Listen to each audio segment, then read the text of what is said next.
up or let us know when you're ready, and then we'll go ahead and begin. Okay, I am ready, so.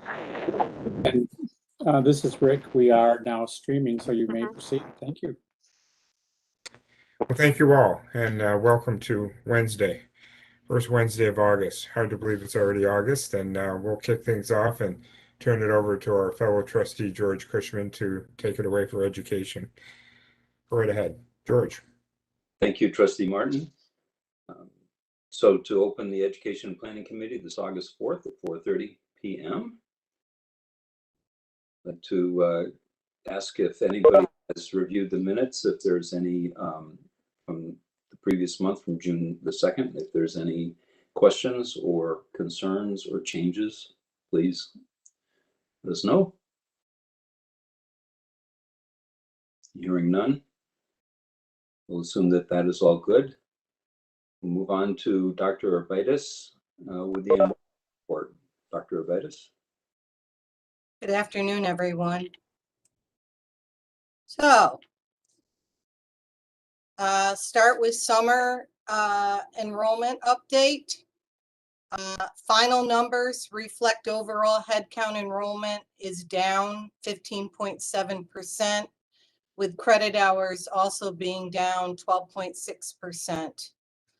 Total matriculated full and part-time headcount was up 7.8%, with credit hours also being up 9.6%. The increase in matriculated headcount and credit hours is attributed to Suny online students taking advantage of our new summer enrollment term. A total of 23 students matriculated in healthcare studies and networking and cybersecurity programs this summer. Total non-matriculated full and part-time headcount was down 26.2%, and credit hours were down 24.4%. This is attributed to the full expenditure of the foundation's gift of $17,000, targeting eligible early college scholar students, also known as dual enrollment students, as well as competition with other institutions for physics course enrollment, which was not a factor in the summer of 2020. In comparison to summer 2020, 406 students took 1,752 physics credits. In the summer of 21, 236 students took 1,024 physics credits, which represents a 41.5% decline in credit hours. So more schools were offering physics courses this summer than they had been in the past. Any questions about summer enrollment? So I excuse me, I do. Okay. These numbers that you present here, does it kind of quote unquote close the book on summer? Yes. Do we see any no more adjustments? So these numbers are official. They are. Okay, thanks. All right, I'll move on to fall. So you have the fall enrollment update as of July 23rd. Not a lot has changed as of Friday, July 30th. Total headcount enrollment, excluding Gemini and non-credit state aidable, is down 6.9%, and FTE is down 8.5%. With that said, I can share with you that as of today, our application metrics are as follows. Applications are down 455 apps, which represents a 10.7% decline. However, our intents to enroll are up by 31 students, which represents a 6.7% increase. Overall, new student registration is down 92 students, which is an 8.6% decline. The good news is, though, that the applicant to enrolled yield rate has increased as compared to the same time period in 2020. In 2020, our applicant to enrolled percentage was 23.06%. And as of today, our applicant to enrolled yield percentage is 28.67%, which represents a 5.5% increase in yield rate. I could also share with you that applications since July, we've received 391 applications since July 15th, which represents 391 new admits. 51 applications were received this past weekend. Admissions review time of applications is 4 to 5 business day turnaround from when an application is submitted to when a student is notified they have been admitted. So I'll stop and ask if you have any questions relative to that information. Martin? Yes, thanks, George. So Carol, again, I just want to make sure I'm reading this correctly. Underneath fall of 2021, the total number double starred. The target is 5,250. Correct. And as of the 23rd of July on this chart, we're almost exactly 3,000 under that number as of July 23rd. Am I reading that correctly? That is correct. So do we see that kind of rush, if you will, in the month of August? I know Yes. that Gemini is not in there, so that certainly will contribute as well through the fall. But that will most definitely contribute to the target through the Gemini enrollment period. August is always ramping up. And we are seeing that now based on the data I shared with you a few minutes ago. What is going to be a challenge is we have a pre-Labor Day semester start, and which is unusual. We usually start the fall semester the Tuesday following Labor Day. Therefore, we lose 5 business days that contribute to enrollment. So the push is on, but understanding that we start August 30th, which is unusual for us and is of concern to me, of course. okay, thanks. Other questions for Dr. Urbatus?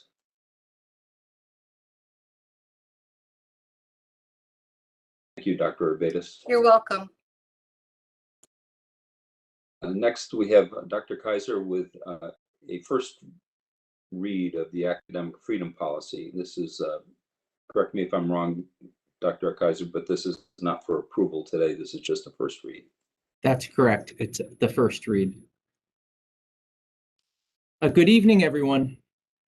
In February 2019, our Academic Senate voted to endorse an update to our academic freedom policy, but it was recently noted that this policy actually never made it to the Board of Trustees. We went back and looked at the meeting minutes, and there was some question about if this policy should be vetted through the College Council. At that time, it looks like it was in question, and the discussion on that was tabled and then never revisited, probably because much of these changes were rather inconsequential to our existing academic freedom policy. So over the summer, when this came to light, we've been in consultation with our chair for Academic Senate, Milton Johnson, and he suggested it go right to the board despite it being last approved in February 2019, since really the changes to the policy are rather minimal. So it's your first read for the policy. There's really 2 additions to it. One addition to it is, as noted in the board packet, the statement is an addition, and it states, providing constructive criticism on academic and institutional policies and procedures, and the ability to recommend such policies and procedures to the institution. The second addition is, in addition, faculty and staff must keep in mind that academic freedom is not a preemptive of federal or state civil rights statutes. And in the board packet, I think there was a typo and that read statutes. We've corrected that. Thank you, Trustee Cushman, for helping us find that typo. So I'm going to pause and find out if there are any questions regarding this change in policy.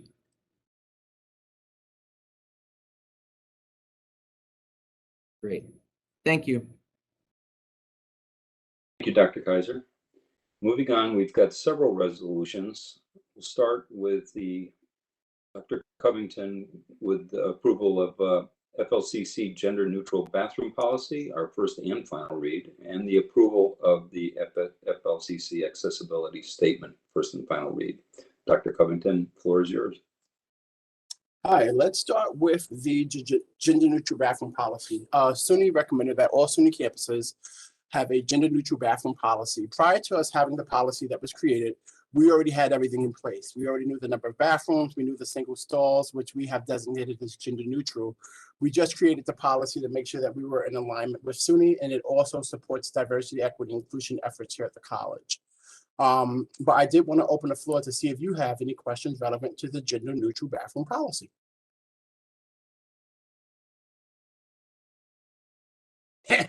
It's pretty easy read. So next we have our accessibility statement. As you are fully aware, we have an EITA, Electronic Information Technology Accessibility Plan, here at the college. And as we were taking the time to review some of the EITA plans of our peer institutions, a lot of organizations have what's considered an accessibility statement. I'm very happy to share that with our accessibility statement, it doesn't just keep us at the status quo or the bare minimum. Our accessibility statement reinforces that at FLCC, we will actually go above and beyond the basic standard when it comes to accessibility relevant to students, faculty, or staff, or visitors who are living with some type of disability, relevant to all of our electronic systems. So we have all of those in place. Under the EITA plan, we have several different teams, and one of the teams put together our accessibility statement and our resources. We vetted it through our campus constituents. Everyone was happy, and I just wanted to share this with the college cabinet. Once again, I want to open the floor to see if there's any questions, comments, or concerns about our accessibility statement. Nope, none for me. Okay. For full transparency, I did have a conversation with the president to request the first and final read, and I will ensure that for future reference, as we have things come across the docket, I'll give you a little bit more time. I just figured because these were so simple, it would be easy to get through, but I'll make sure that we'll do a first read and then a second read for future reference for different policies that may come through the Office of DEI. Thank you, Dr. Covington. You're welcome. I'll give it back to you. Thank you, Dr. Covington. That was the reads were very clear and very, so thank you very much for that. Moving along, Ms. Whiffen is going to present both revisions to the Student Code of Conduct policy and the immunization policy. Yes, thank you. Good evening. So the board is looking at the Student Code of Conduct. This is an annual read, and this is your final read because I believe you had this in June. So I guess I'll open it up to find out if there's any questions I can answer for you. So I have a question. It's a Sure. very large document. Took me a couple swipes to get through it. Thank you for the work. Was there any substantive changes with the various constituent groups that you had an opportunity to check with either year over year or the last time it was reviewed that we should be aware of? I think the piece that I wanted to point out is really in the appeals process. We are trying to, we've evolved based on guidance from other SUNY legal and especially in the Title IX shifts that happened last year where it had to come out and then be put back in different places. We have adjusted language to try and reword things to be student friendly. I think those are, but they're not substantive, they're just more adjustments. I wouldn't say they were substantially different, but rather we're trying to hone them better and become more efficient with our systems. Thank you. And I'm also guessing that the various student groups on campus, whether it be the leadership or whatever, have had an opportunity to review the document, and their, since it's directed at them, their comfort levels expressed already in this document. Surprisingly, students don't read this document very well. I know it comes as a shock, but the reality is that most of the time we're reviewing it when students are coming through the process. So it doesn't officially go to the student corp as a board. They sit on other governance boards, so they see it through the Senate, and they see it through College Council. But we get a lot of feedback from students who actually go through the system. And so we often are adjusting because they said, well, I never heard that. I never read that. I didn't understand that word. And so we actually find most of our feedback from students comes from the students who are actually through a code of conduct charge. Luckily, it's very minimal. So, you know, the adjustments don't come fast and furious. We actually adjust this document more to align with policy and guidance from Suny or from the federal government that's changing education law that we have to abide by. Sarah, I have a dense question. document. Oh, sorry. Yes, go ahead. Sarah, I have a question.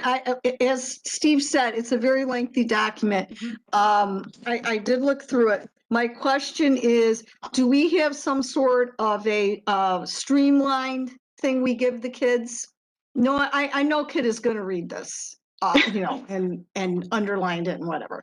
But No, is there absolutely. something we have that pinpoints the highlights, I assume?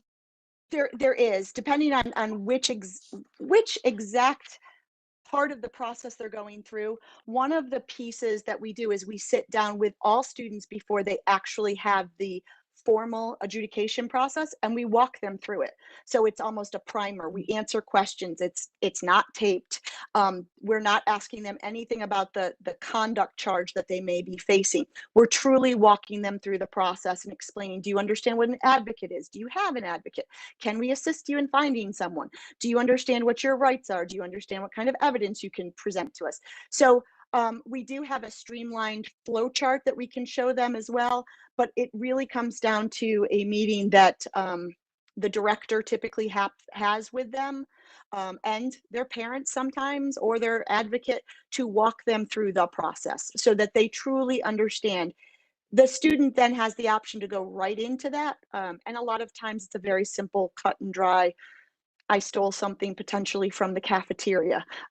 You know, that's very different than I was accused of plagiarism, or I was accused of potentially having a sexual misconduct charge, where they might want a legal resource, or they might want a parent involved. And so, you know, we can postpone the hearing or the investigation stage to align with what the student needs for a period of time. So, because even a paper document summarizing this document would still be lengthy.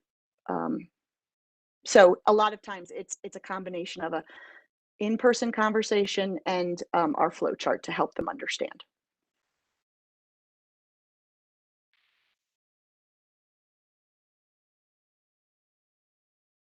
So moving on to COVID and immunization, another lengthy document.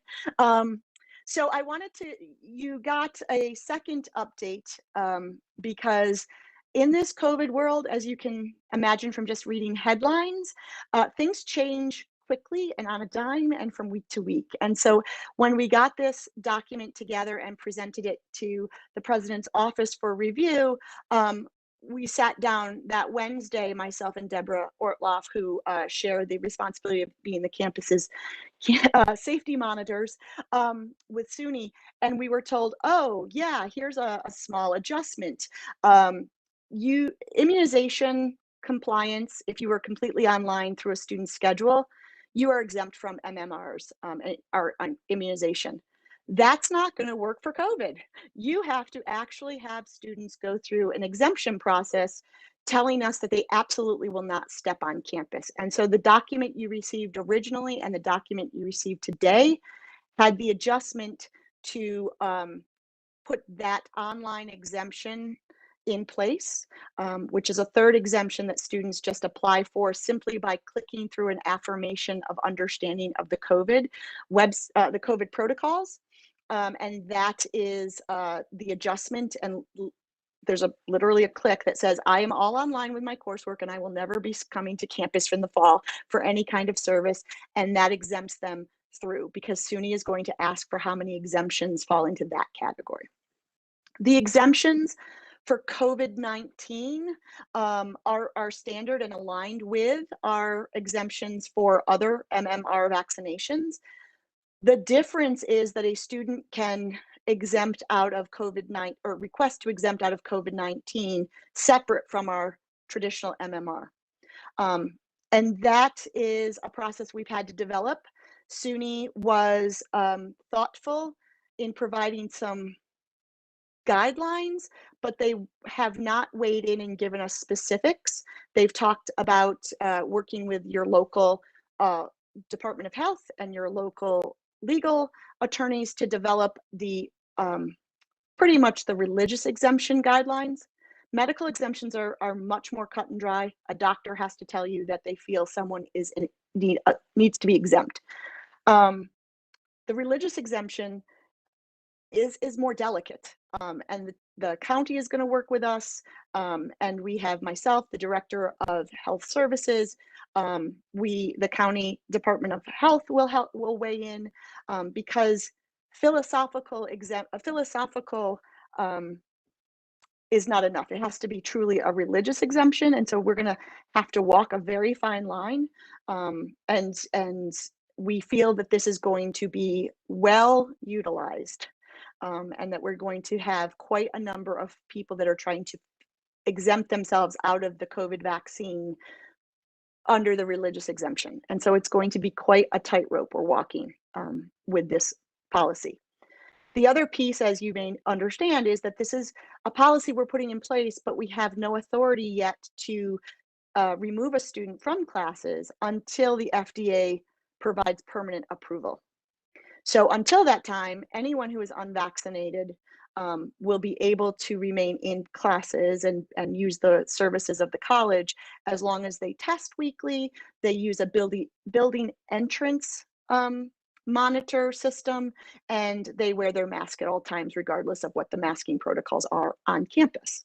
And so all of that will go away once the FDA provides permanent approval, and then we can use our process to then administratively withdraw students who choose to not comply.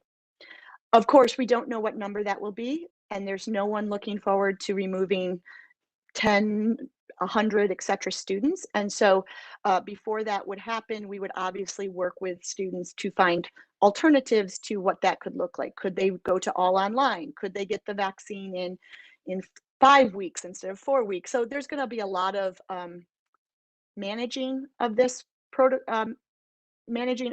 policy once it goes into effect. So I'll pause there and entertain questions. Sure, Steve. So I guess the first thing that jumps out at, well, let me ask a question first. Sure. The immunization policy is directed to students. Yes. It is not directed to staff, faculty, visitors, trustees, anyone. It's only to students. Correct? With one small caveat, it is directed to any student. So if a trustee, an employee, etc., were to enroll in a class, Sure. they would be under this guideline. But correct, it is not for an employee or anyone else if they're not taking classes. So a question I have is, we refer to it as the immunization policy.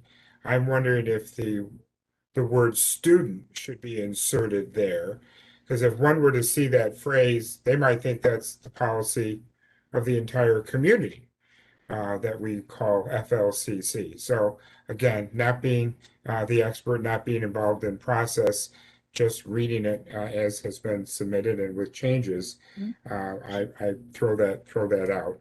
And then again, my trailing question is, what is the immunization policy for everybody else that actually is part of our FLCC community. And is that something that we either address now or do we in the near future? Or maybe we already have and needs to be updated. So if you could educate us, please. Absolutely. So the actual policy name is Immunization Requirements for College Students. So that's the official policy name that is on the document. We have shortened that. We can certainly go back, and I think you're right. When we're socializing this, we'll continue to insert the college student, or so that it's clear.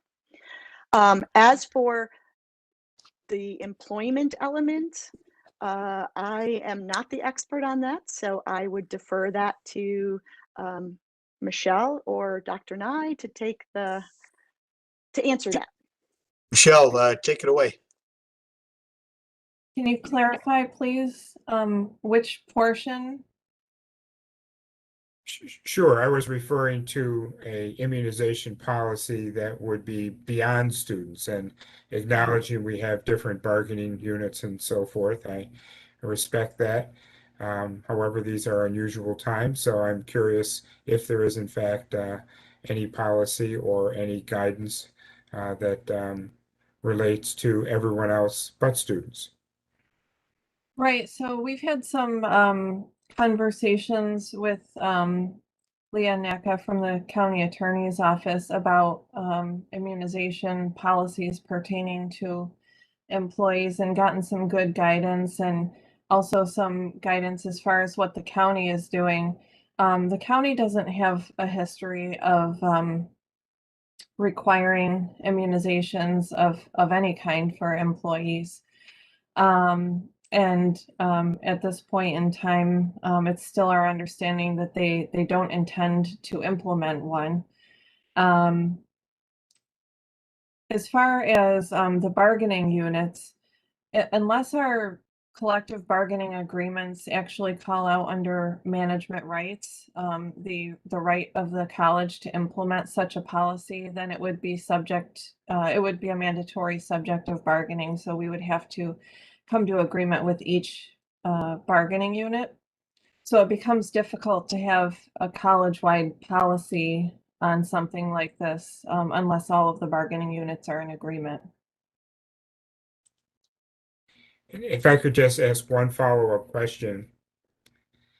Are there any conditions, such as we've just experienced these last 14, 16 months, that might supersede even a contractual agreement where, in fact, it's a matter of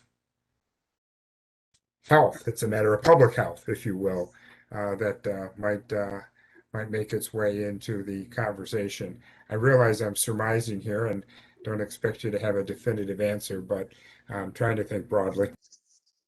Yeah, so I would say that over the last year or year and a half, there have been several things that as a college we've had to respond quickly and make decisions based on it being a matter of public health, and our unions have been very flexible and cooperative with us on our need to do those things in order to, protect the health of the entire college community. We are looking forward to normalizing things a bit more, and doing things according to our normal way of interacting with our bargaining units. So when it comes to something that would be under normal circumstances a mandatory subject of bargaining,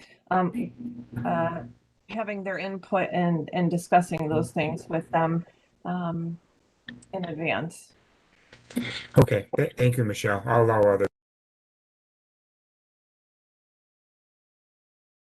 Other questions I can answer about the immunization policy for college students? Hi, this is Santa Abraham. I have a question. Hi, Santa. Sure. Hello. Has the college started thinking about how they would manage recording people's boosters, if boosters are going to be required? in 6 months, 12 months after their immunization. How is the college going to manage making sure that the people who are get their booster shot, if you will? So I'll answer that in kind of two parts. The first is how are we managing collecting the data on vaccination, and then what's our system to kind of note if and when we were to have boosters, Yeah. who would need a booster. So the college last year purchased Paramed. It's an online secure health portal, which was a great use, but has been invaluable during the COVID time, right? Like we were just on the cusp of getting it regardless. And it's been invaluable because it is a tool that health systems across the country use. So it is a filing cabinet that literally keeps track of things like your own doctor's office, where at any moment we could pull a report that says who in May had their booster, or who in May, 2022 is going to run out of the shots. So that is a very simple report run through our online secure health portal. Okay. Operationalizing the boosters is something that Deborah and I have scratched our heads about, but we can't quite get there yet because we're still trying to figure out how to manage people walking through the door on the 30th. But Yep. it's not forgotten. It's just one of the things that we'll get to in a period of time when we can breathe and think about the boosters. Suny is not sure. I mean, Suny keeps us up to date. We literally meet with them for minimally an hour. Sometimes it runs into 2 hours on Wednesday mornings. And they're very aware of these kinds of things. And so they're talking about this as well. We're not quite there. Suny is writing, Suny and Department of Health at New York State are writing a app for students to start using. We're not going to be ready for the fall, but they will be ready for the spring. And this would be for all immunizations across New York State that they have records for. So that would be another opportunity for us to use the NICES site to help us to understand who's coming to be vaccinated, maybe if they got vaccinated at home, and because it doesn't matter where you get vaccinated, as long as it's in New York State, it's reported through this health NICES site. So it's coming, just not there yet. Right. Thank you. Yep. Sarah, I think Donna has a question. Oh, okay. I can't see everyone. Sorry. Donna, pipe in. Hi, Sarah. Thank you. You're welcome. I have a question regarding the wording of the policy, Okay. possibly several. So I understand that it's hard to be too clear about COVID, as you say, as things change all the time. And so you have defined, for example, proof of immunity for measles, mumps, and rubella, but not necessarily the COVID process. And I understand that many things may be in play here. One of the questions I did have, though, was students subject to surveillance. It only talks about measles, mumps, or rubella. And I was wondering, from what I've read, we do need to keep our students, if there is an outbreak, we need to keep our students under surveillance. Is there a reason why that wasn't spelled out in this particular policy? I see what you're saying. Well, no, no, I guess it's the very quick answer. Probably wasn't thinking enough about it. I also, Or too much? because maybe too much. I think the other piece that you needs to be perhaps adjusted, or you need to understand, is that we are doing surveillance testing for students who are not vaccinated on a weekly basis now. So considering we're still in a pandemic, officially or unofficially, we are surveillance testing any susceptible group currently. So that might be why we miss this. And although this is our first and only read for the moment, Suny is coming out with a policy on immunization as well that will probably speak to some of this, and then we'll probably bring it back after we massage our own policy. But we needed something on the books to start telling students, you have to give us your immunization or you have to comply with our requirements. So Yes. thank you Yes, for Sarah, bringing that if- up. Yeah, go ahead, Deborah. I do want to just underscore that because there is sort of a timing issue here that I think is important to note. We're in a position where we have sort of odd timing. We have legislation that's passed in New York State that can't go into effect until the FDA acts, but we have to be prepared to enact it. Hence, we need to pass this policy through our proper channels at this point. So we're ready as soon as our students are here to act within the confines of what we know. But we're also waiting for Suny to issue its vaccination policy, which we will likely, as Sarah said, then come back to our policy and make some additional changes. However, Suny has not gotten us that policy yet. So we have to wait until we get that, yet we still have students coming through our door. So I do expect, and apologize for the slightly inefficient way in which we're going to have to do this, that we will be back with this policy again. My guess would be in October, but it could be as soon as September, depending on when we get the final Suny vaccination policy and when we get some of the guidance around some of the items, Donna, in particular, that idea around surveillance that you just brought up. Because COVID is still an active pandemic, we have a requirement from Suny to surveil in a different way that doesn't meet this policy, but at some point it will move to endemic status, in which case we'll have to change the language. So we'll probably all be looking at this policy a few times, to be honest with you. Thank you both very much. Sure. This is Santa. One more, just on the policy. Mhm. I don't know what page it's on, but it's page 96 of our packet under Okay. proof of immunity. Mhm. I understand that the proof of immunity is listed above. However, you might want to list it in that section as well, because Okay. it says measles, mumps, rubella, but it doesn't say anything about COVID Sure. under proof of immunity.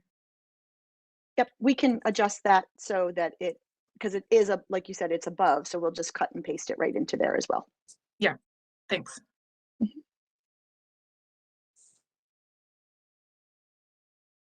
Any other questions for? Thank you. Thank you for a very tough subject to cover.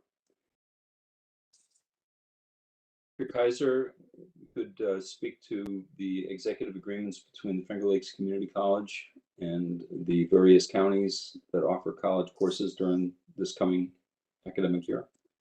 Yes. These are the agreements that we enter into counties where we're physically offering courses outside of Ontario County. We do these agreements, we enter into these agreements every year. Nothing has changed with this year, except for the fact that we will not be entering an agreement with Steuben County because we will not be offering Gemini courses or concurrent enrollment courses in that county because it's in the Corning Community College service area, and they have decided to start offering Gemini courses in that service area. Are there any questions? Just for all the trustees' benefit, Dr. Kaiser, if you could talk a little bit about Chemung and why it's there, because I recall there being an offering that was specific to Chemung County. Chemung, we offer courses in Chemung County at 3 different locations: Romulus, Seneca Falls, and Waterloo. We offer Gemini courses in each of those high schools. We also use this agreement, although not required by the state or SUNY, but to outline agreements with ABE, or our adult basic education courses, and our workforce classes. Thank you.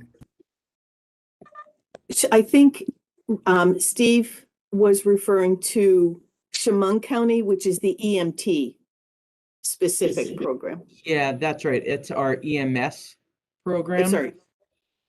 Right. Thanks, Donna. That is in addition to the concurrent enrollment courses at the 3 high schools I mentioned. We do have an EMS location where we do offer workforce courses in that county. I believe it's Arnott Ogden.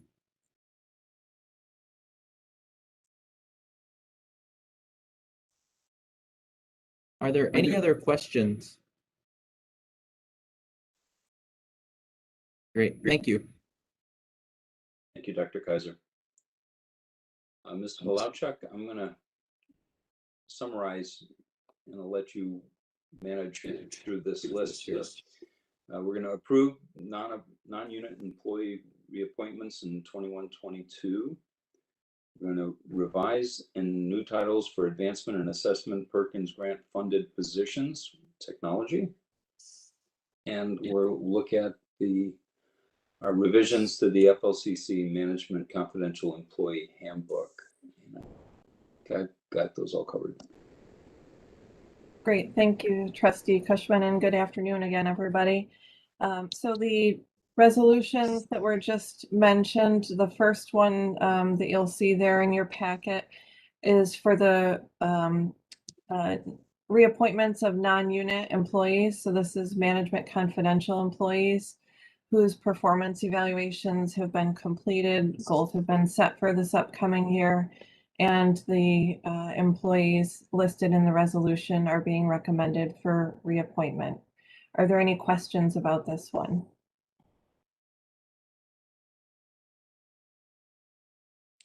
Okay, if there's no questions, I'll move on.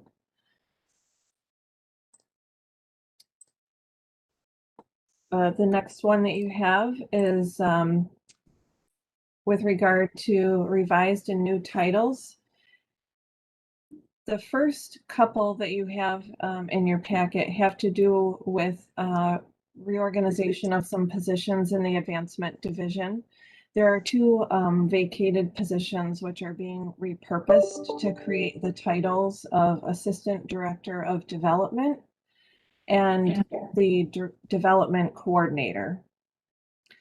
These are not new headcounts, so it's not in addition to the existing budget. Are there any questions about those positions? Yeah, I'll move on. The next one is in the division of APCI. And this again is a position that's being created by repurposing an existing position. It's not a new headcount. It's the Assessment and Academic Data Coordinator. This is to better support the needs of the college moving forward. Any questions about this one? Okay. We have a small revision to an existing position, the former title of Director of Public Relations and Community Affairs. It's changed divisions. It was formerly under the Advancement Division and has been moved to Enrollment Management. So there have been some housekeeping changes to that position to reflect the new reporting structure and a small change to the title. And then the last group of titles here that are new positions are related to pending funding under a Perkins grant.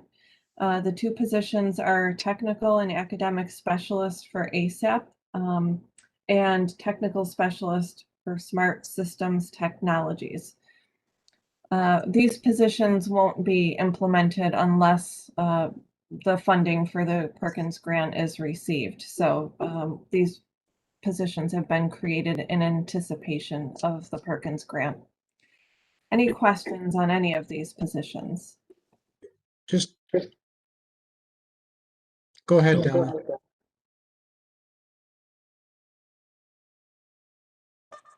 Sorry, this is just a quick clarification. The technical specialist position that was formerly at the Victor Campus Center, that it would remain at the Victor Campus Center. Jonathan is nodding. Yes, Jonathan, feel free to comment if you want to add any enlightenment about this one. Yes, the position will stay at the Victor Campus Center, but in addition to supporting direct instruction at the Victor Campus Center, the position will be working with Professor Sam Samantha on recruitment and enrollment activities at different industries. We're basically trying to plan some succession planning with Sam and his great outreach to industry. And this person will help with that succession planning. Thank you. The question I had, and you started to address that relative to the Perkins grant, you were saying the position won't be created or filled except if the grant is received. My question was going to be, is it established so that it sunsets if the grant goes away? Yeah, that's actually something that's become part of our standard practice, is to track these grant-funded positions so that we know when they're ending, and to make that decision in advance about sunsetting those positions. Okay, and I assume anybody we hire into those positions has that understanding when they're hired. That's right. Okay, thank you. Thank you. If there are no other questions about these job descriptions, I'll go on to the next one, which is regarding some changes to the Management Confidential Handbook. And you have a memo outlining a summary of those changes. The first one is the date on which employees are advised of their reappointment. And we changed this from July 15th to August 15th to reflect how we actually do this. The letters go out after the August board meeting. The next change has to do with the Suny Voluntary Savings Plan. This again is just to clarify what we actually do, because it has come up from time to time, employees having questions about how this actually works. So it now reflects that the calculation is based on base salary as of September 1st of each fiscal year. The next change is in regards to term life insurance. And this, again, is just to reflect how the insurance policy is actually calculated, which is to be rounded up to the nearest $1,000 in terms of base salary. The next one has to do with leave time. There's not a change to the actual policy, but this is to reflect how the payroll system now works.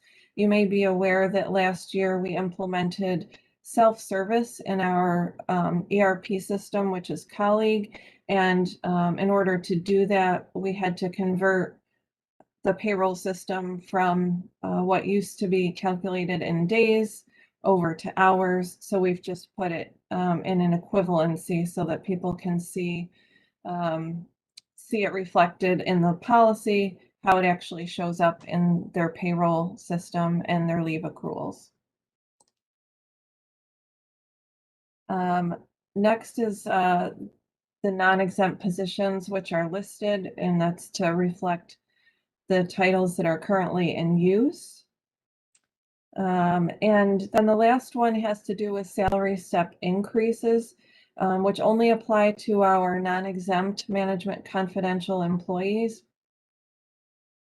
Essentially, we've simplified the step schedule because it was overly complicated for what is really just a very small group of 5 employees.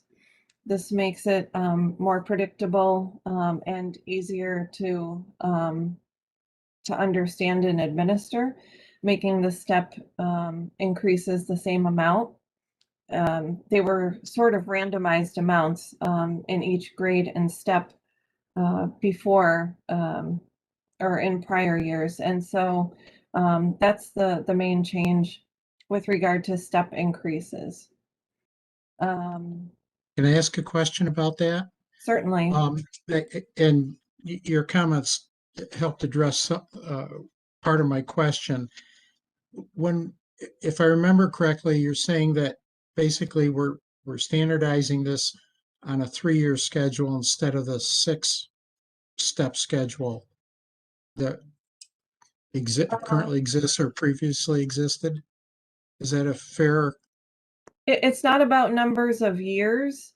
Okay. So the way that it used to be, basically there was a separate grade for each person, which doesn't make a lot of sense. Okay. So we've collapsed those together and then standardized the step increase. We changed the language rather than to say step increase to increment, which is also the language that we use in our PA contract. Those employees are eligible for what they refer to as increments. And it has a standardized approach. So Okay, so let me make a statement. You tell me whether I'm accurate or not. The dollar amount of the increments on whatever schedule they occur on has not increased. Is that a fair that's right. statement? Okay. Is it a fair statement to say that while the numbers haven't increased, under the new system, they will get those increments at a quicker pace than they had in the past? No, they got Okay. step increases every year under the old schedule. System. So continue to get a step increase, or what we're now calling an increment, every year until they reach the maximum, which was Yeah, then they max out. before. Yeah. Okay, very good. Thank you. Sure, thank you. Any other questions? Thank you all. Thank you, Michelle. Moving along to a strategic thought presentation on the FLCC Association Residential Life Collaboration and New York State Community College Shared Services Benchmark Survey. Stephanie and Sarah, take it away. Sure. So thank you again. It's my pleasure to present this with my colleague, Stephanie Carpentier, the Executive Director of the FLCC Association. I think it's important to kind of know how long we've been at the institution, and I wanted to share that Stephanie has been at the institution since 2011, and I've been at the institution since 2002, and in this role since 2012. So we've seen the FLCC Association Residential Life program pretty much since its establishment at the institution. And so we'd like to try and provide you an overview of how we are moving forward with collaborating better to create a system our students will enjoy and thrive in. So Stephanie?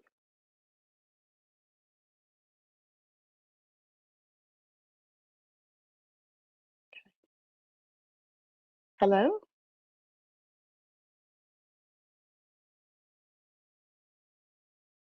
Rick? Anyone?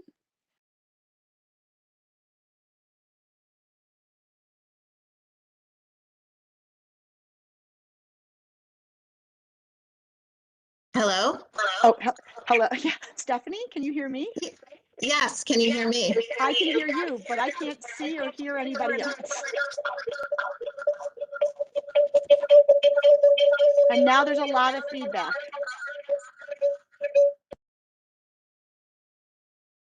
Maybe we should shut off the PowerPoint and just go with the packet? Resolved. Hello? Okay, I hear someone else. Hello? It's an echo chamber. The issue is resolved. You should be able to go without the echo now. Oh, okay. George, did you hear me introduce Stephanie?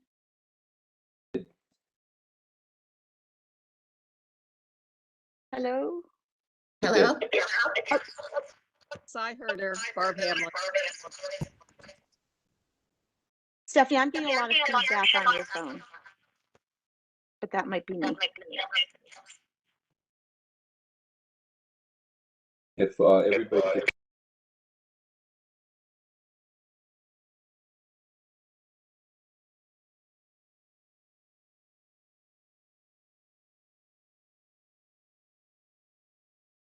You're muted, Sarah. Stephanie is, okay. So this is a history of the residential hall. We built them in 2007, and Dr. Urbatus and myself as the Director of Student Life worked in pretty much from 2005 to 2007 to set up a residential history. And then you can see throughout the years, we were working with a third party who ran that program called the United Group. Until 2014, at which point the FLCC Association created the operational framework and assumed management from the United Group. And that is when the Assistant Director of Housing was hired, and the office assistant was hired, and maintenance was assumed under the FLCC Association. And then in 2019, the Residential Life Collaboration Group was formed, and that can go into the next slide. Sarah, can I interrupt for a second? You can, absolutely. Stephanie's indicating that her phone is blocked and needs to be unmuted. That's the issue. Gotcha. So can someone from IT assist with that? We'll check now. Okay. And as you're doing that, this was my slide anyway, so I'll just move into here, and then hopefully Stephanie will be back and we'll be back on track. So in 2019, Dr. and I wanted to leverage residential life and ensure that our students who lived in the suites at Laker Landing were receiving the best comprehensive residential life program we could have, and that enhanced student success and retention and completion. And to do that, he brought together a number of folks from across the campus to sit down and really talk about what is the residential life experience, how to create a more seamless college experience, for the residential body, and that connected and with the alignment of our strategic objectives, which really talk about sustainability and vitality, and improving that student experience so that students stay at Finger Lakes longer, have an enjoyable experience while they're here, and recognize success. And so now moving to the next slide. Maybe the other way. Okay, is Stephanie back on? Okay, so the working group, as you can see here, represents lots of folks throughout the campus, with the working group kind of having specific focus on subsections of our process. Stephanie and I sharing kind of the leadership of the college and association together, creating housing, which for folks that know me long enough know that I love acronyms. So it's the catch group, and we're catching students to make sure they're successful. And then our senior leadership team, we're reporting to Dr. Urbatus and Dr. Kaiser. And so our next slide shows that we have goals established. And so we felt it was really important for the last 2 years to step back and make sure that our programming model in the residence halls really aligns with our core values at the college. And so if folks remember, residential, one of the keys to any residential community is having programming that pushes into this college's student experience. And that's educational, it's social, it's engagement focused. And so we created a calendar that links all of the programs that RAs and staff in the housing do to our core values of vitality, inquiry, perseverance, and connectedness. And this is now on a Google Calendar. It utilizes residential life, student life, athletics, diversity, equity, and inclusion events, and it's really trying to maximize and leverage what programming occurs regardless across the spectrum, so that our residential students can take full advantage of the experiences we're offering throughout the college. Has Stephanie joined us yet? She continues to have her phone blocked. Okay. So I apologize. I don't know why that is, unless somebody can explain that. She can't unmute her phone. I- we're not sure. Rick and Mike are both looking at this. Thank you, Sorry, John. sorry about that, but we're not sure. All right. Yeah, and So- I'm looking at it on my end, and it looks like it looks the same all the way down through, other than Okay. what her document is uploaded. Well, to ensure that we try to stay on time, and I appreciate, hopefully I'm doing justice to Stephanie's side. I'll just continue for the moment. RA selection and RA training, we are integrating RA selection. We invited senior leadership to come participate, collaborating with marketing and partnering to incorporate promotional activities throughout campus. So one of the images you see on your slide here is that students often, we're looking for student leaders across the campus for student corporation, for orientation, and for resident assistants. And they almost always have very similar skill sets that we're looking for. So we're leveraging that this year to really promote all three types of student leaders into one kind of marketing message that we worked with our marketing team to develop, which was really great to use.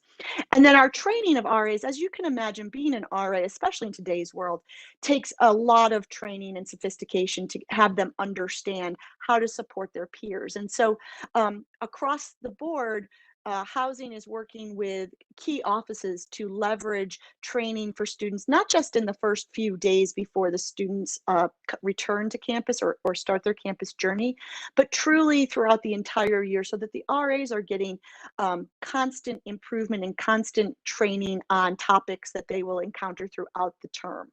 And so you can see that we've really taken RA training to the next level. COVID certainly interrupted our training review and our RA selection process, because right in the middle of our first term, where we were trying to leverage joint collaboration, COVID hit and everything turned on a dime. And then, things had to be on remote, and you can see how all the remote stuff is happening right now. And we had to think about these things. So, shout outs to all of the team for getting our students through this time and getting leaders and training them and giving them experiences they will remember for a lifetime. But next slide.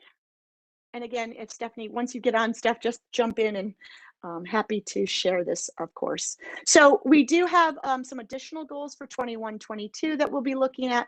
A comprehensive matrix of kind of how we internally are communicating to our students about processes that we all need to be aware of. When is association housing selection, and when are bills due, or when is registration happening, so that we can leverage to our students and maximize how to talk with our residential students, because they are a captivated group on campus, and we want to make sure that we are giving them a level of service that they deserve. The summer EOP program, FLCC has had one of the longest serving EOP programs on college campus. And the program has been around for almost 50 years. It's actually housed in the Academic Success and Access Programs space under Student Affairs, but it has moved over the last 5 years from a 3-day summer program to a 3-week intensive on-campus program. With COVID, however, we have had to pivot and offer only online programs. However, next year, we are working collaboratively to have the 3-week program butt up against our start of our term. And we have been working with housing over the last 2 years in preparation for that. But then, of course, COVID hit and we couldn't do that. But we want to bring in our students from EOP program into the housing, have that housing experience, and then those that will remain in housing at the suites will stay, and those that might live elsewhere will move out. And that takes, as you can imagine, quite a coordinated effort to get new students in, turn around apartments and such, and it really is an orchestrated balance. So we'll be leveraging that for 22. Next slide. Our emergency response protocol, this is probably one of the areas that we have always had a keen eye at looking at. Clearly, a student in crisis needs to be responded to quickly, efficiently, effectively. And so a joint critical incident joint review and communications protocol was established many moons ago. We review it on an ongoing basis. Campus police's role in that responding to suites. Changes in law have really made us look at this, and information such as Timely MD, which is a great resource that we're going to have next year for our students, have made us look at these response protocols, ensure that we're meeting the needs of the students, their families, and keeping communication between what's occurring in the suites, coming back to the college, and vice versa. So a student in crisis that might present in a classroom, we're letting suites staff know what's going on our side of the house so that they can support that student, and vice versa. So this is an area, as I said, many people are involved. We're constantly refining it and trying to ensure that our students are, they are not caught in any, they don't slip through the cracks. Excuse me, that's what I should have said. So next slide. We will be doing an external review of our housing and residential life program. We did this in 2006. We used the CAS standards to present and build our program. We want to go back and review it. I don't know if there has been an external review, excuse me, of the housing since the association took over. But I know that they often use CAS standards and internal review to look at their housing program. So we will do this once we return to quote unquote normal operations, hopefully in the fall of 2022, but it's on our radar to make sure that we are offering housing the best we can. And then one of the other things that we know many housing offer is our living learning communities. And these are definitions that specifically can take an academic major or a theme whereby students study, live, work, engage with their faculty in the residence halls. We may have unique programs, but we haven't tied it into a true living learning community. And so over the next 3 years, we have a staggered way of kind of beginning to look at this process, getting faculty buy-in, thinking about whether this is one, a living learning community that also has a set schedule. Sometimes that's what it looks like at four-year schools, where the students may take a cohorted group of 3 to 5 classes together, or whether it's done by major or whether it's done by interest area. You can kind of see where this could creatively go. But one of the pieces that we have to do this year is examine what we are looking at, figure out from students what they want, figure out from faculty what their interests are, and then work collaboratively to build a better program over the next 2 to 3 years, with full implementation being fall 2023. And I know that seems very far out, but fall 2023 will be here in the blink of an eye. And so we have a lot of back-end operationalizing to do, as well as creating kind of the idea of where we want to go. Next slide. So, yes, Steph There is she here. goes. Yes, Oh, hello, take it away, everyone. Steph. I'm so sorry. You think after like 16 months of this, I would have it down, but my microphone on my laptop blew a few weeks ago. So I've been trying to tag team the laptop with the phone. So I apologize, Sarah. You've done a great job. I will finish this slide, and then I'd like to go back to just provide a historical overview of it. To really move the needle, and it's for us to enjoy a model similar to other New York State community colleges, we believe that we should move towards more of a shared services model between the association and the college, which would truly provide a seamless residential student experience, as well as create synergy and allow both entities to conserve limited resources. A matrix was included in your agenda packet that shows whether the college or the association provides services at a host of other community colleges, such things as groundskeeping, billing, snow removal, capital projects, IT, security, and there's a real mix at other community colleges. And I would probably point to MCC as the model for a really great way of their association, housing entity, and the college working together. This past year, the college did perform cleaning and groundskeeping at the suites and has been performing billing for housing for a number of years. Unfortunately, due to a lack of staffing and facilities, the association will need to outsource groundskeeping and cleaning for the upcoming year, but we're hopeful that we can revisit this as we move forward. And that would really create seamlessness between the association and the college. I would like to jump back to the first slide I had, which was the residence hall history. And I think it's just really important to understand how the residential life collaboration came into existence, as Sarah said. A brief history on student housing is in order. As most of you know, community colleges in New York State are not allowed to own student housing, which is why we've been working continuously for the last 14 years to push it more together. The college's auxiliary services corporations or foundations at New York State community colleges are allowed to own housing, which is at Finger Lakes owned, as you know, by the Auxiliary Services Corporation. When the suites at Laker Landing opened in fall 2007 to residential students, Association Housing was not an entity, and a property management company was hired to manage the building and its occupants.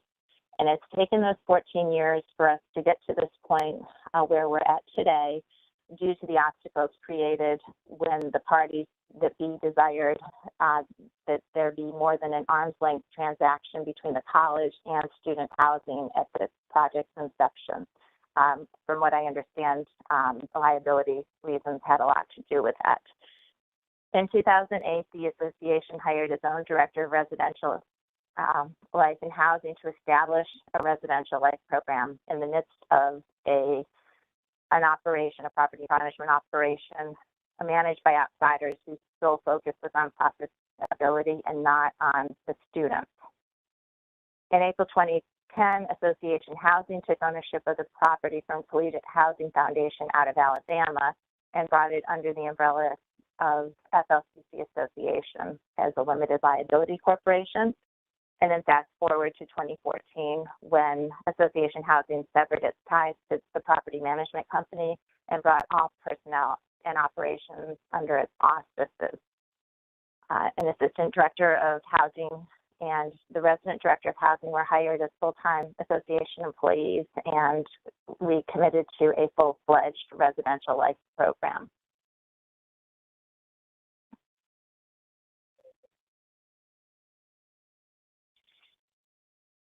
Does anyone have any questions on how we got to be where we are today, and looking forward, what you hope or anticipate would be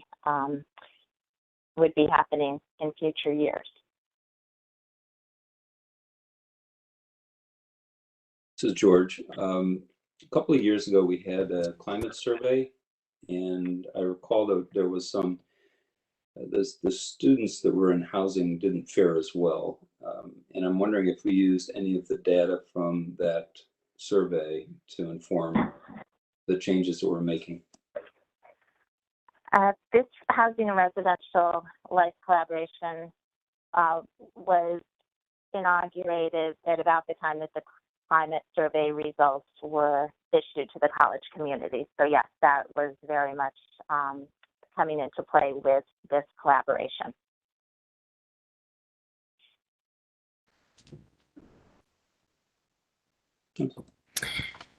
If I could follow George's question, first of all, kudos to both of you as well as the team. It seems at least quite apparent to me that, student success seems to be at your very core of what you're not only presenting here, but what you're actually doing, and that seems to be the primary focus. I guess just a general question. I mean, collaborations are always sometimes a challenge. I'm just curious how the collaboration is going, and I would like to have some of your candid thoughts.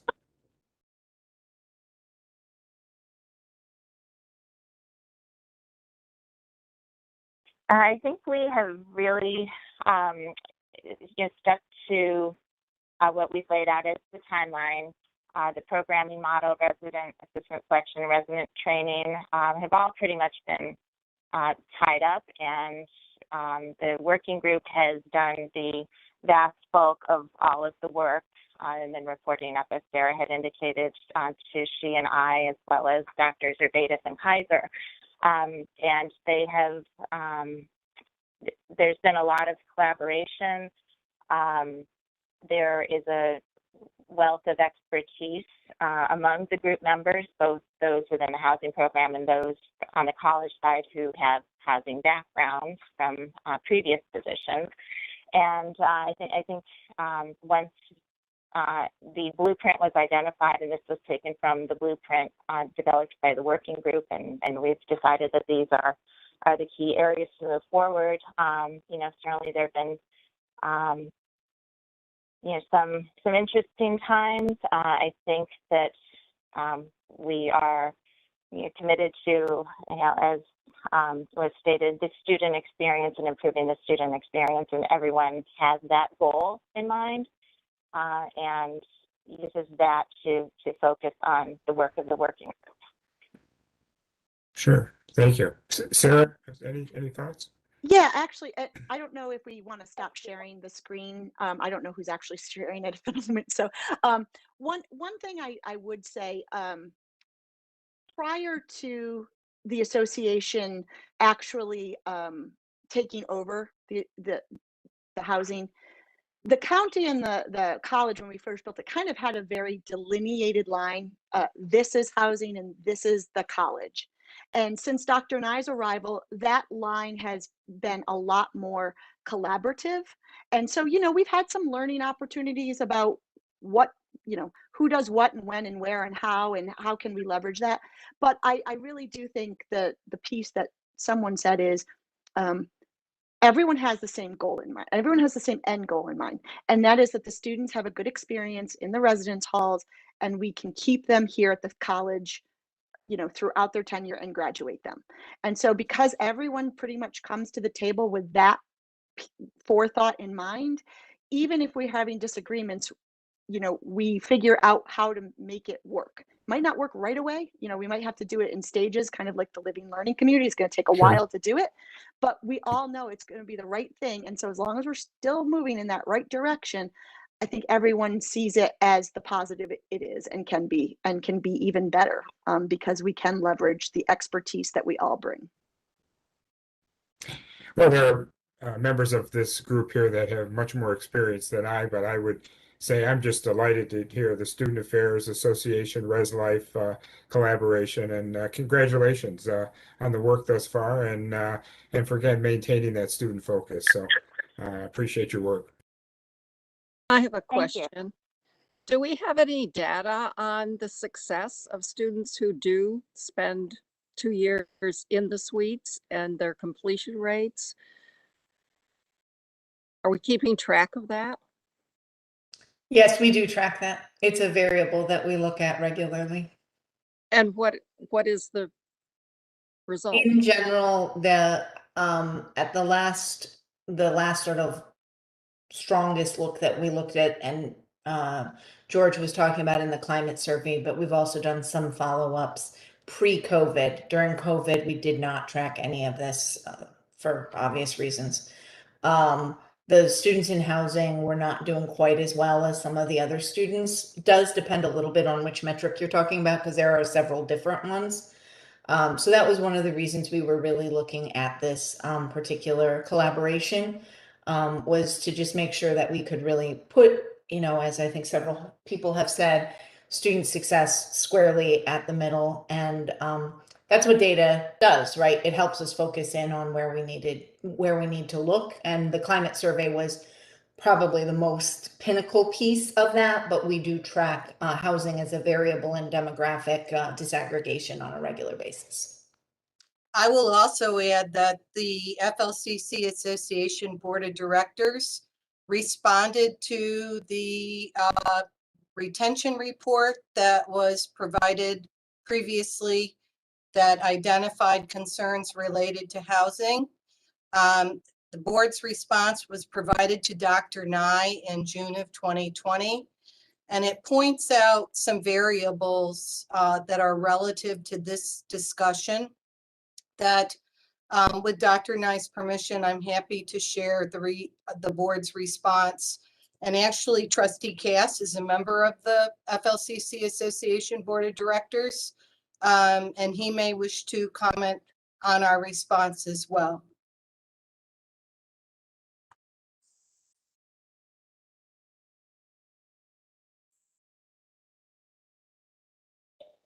Well, we're waiting for Don. Happy to provide that data to the board. I'd just like to add one thing. Really, the reason that this got started was after we did the survey. So that the survey brought about, we need to collaborate more.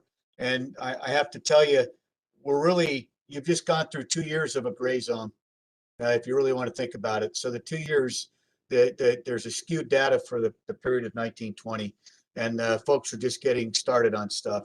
And then you have all last year, we had a very minimal population in the suites. And I don't think that's personally a very good barometer. This is going to be our first year where we can start to track data based on the results of collaborating more than we had in the past.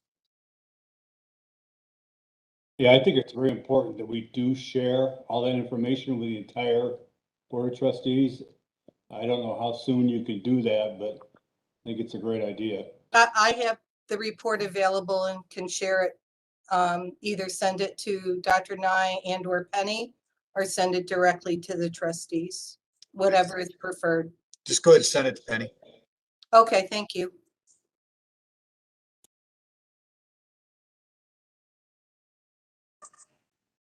Any further questions of Stephanie or Sarah? Donna has her hand raised. Go ahead, Donna. So this is just a comment following up on Steve's congratulations. From a personal perspective, when I was taking classes, say around 2013 to 15, which was a great transitional period for housing, my heart broke for conversations that I overheard from students. Actually, there were 2 young men in my classes who were afraid for their safety. And based on comments that I had heard over time, people didn't feel any connection, that they were sort of off on their own. And I have to say, watching the development of the housing program from where it started to where it is now, light years ahead. And to me, having the students be able to feel confident that living in the suites, they have people that they can rely on and that they're connected to the college in a very personal way was really needed. So thank you very much for all the effort that you put into making this happen.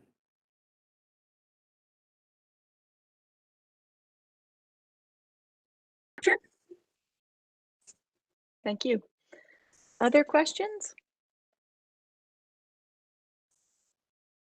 Well, thank you for allowing us. Oh, George, go ahead. Yes, hearing none. Thank you very much, Sarah. Yeah, thank you for carrying the water early on, and Stephanie for jumping in. There was a lot, I think, to Steve's point, there was more we and us than I and them in your conversations, and I think that's something that we see at FLCC in all departments. It's great to see.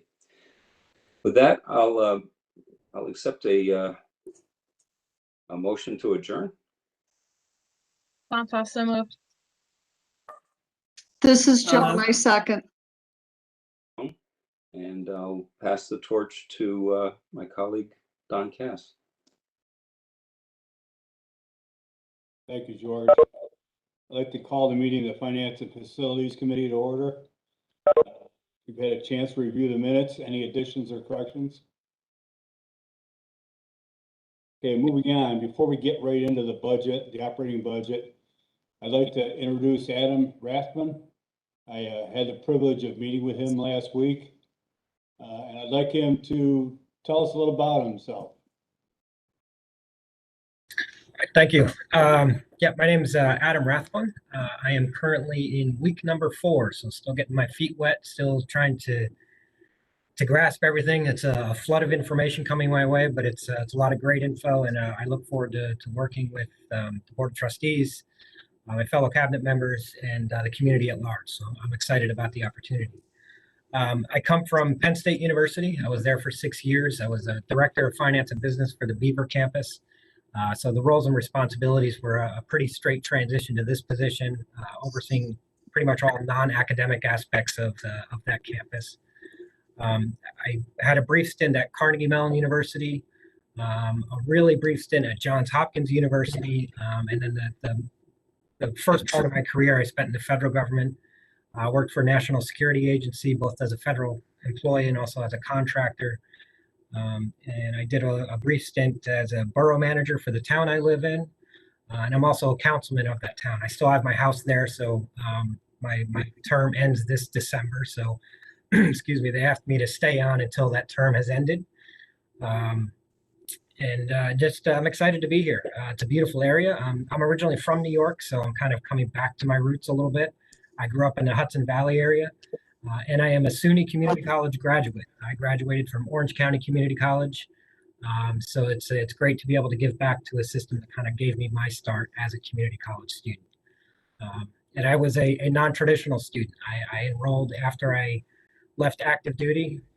So I was a non-traditional working full-time, going to school full-time. So I know all those challenges and struggles, and hope to be able to assist our student body population here as best I can in a supportive way to help them achieve their academic goals. So thank you, appreciate it. Hey, thank you, Adam. Christine, we do the 2021 operating budget update and finance report.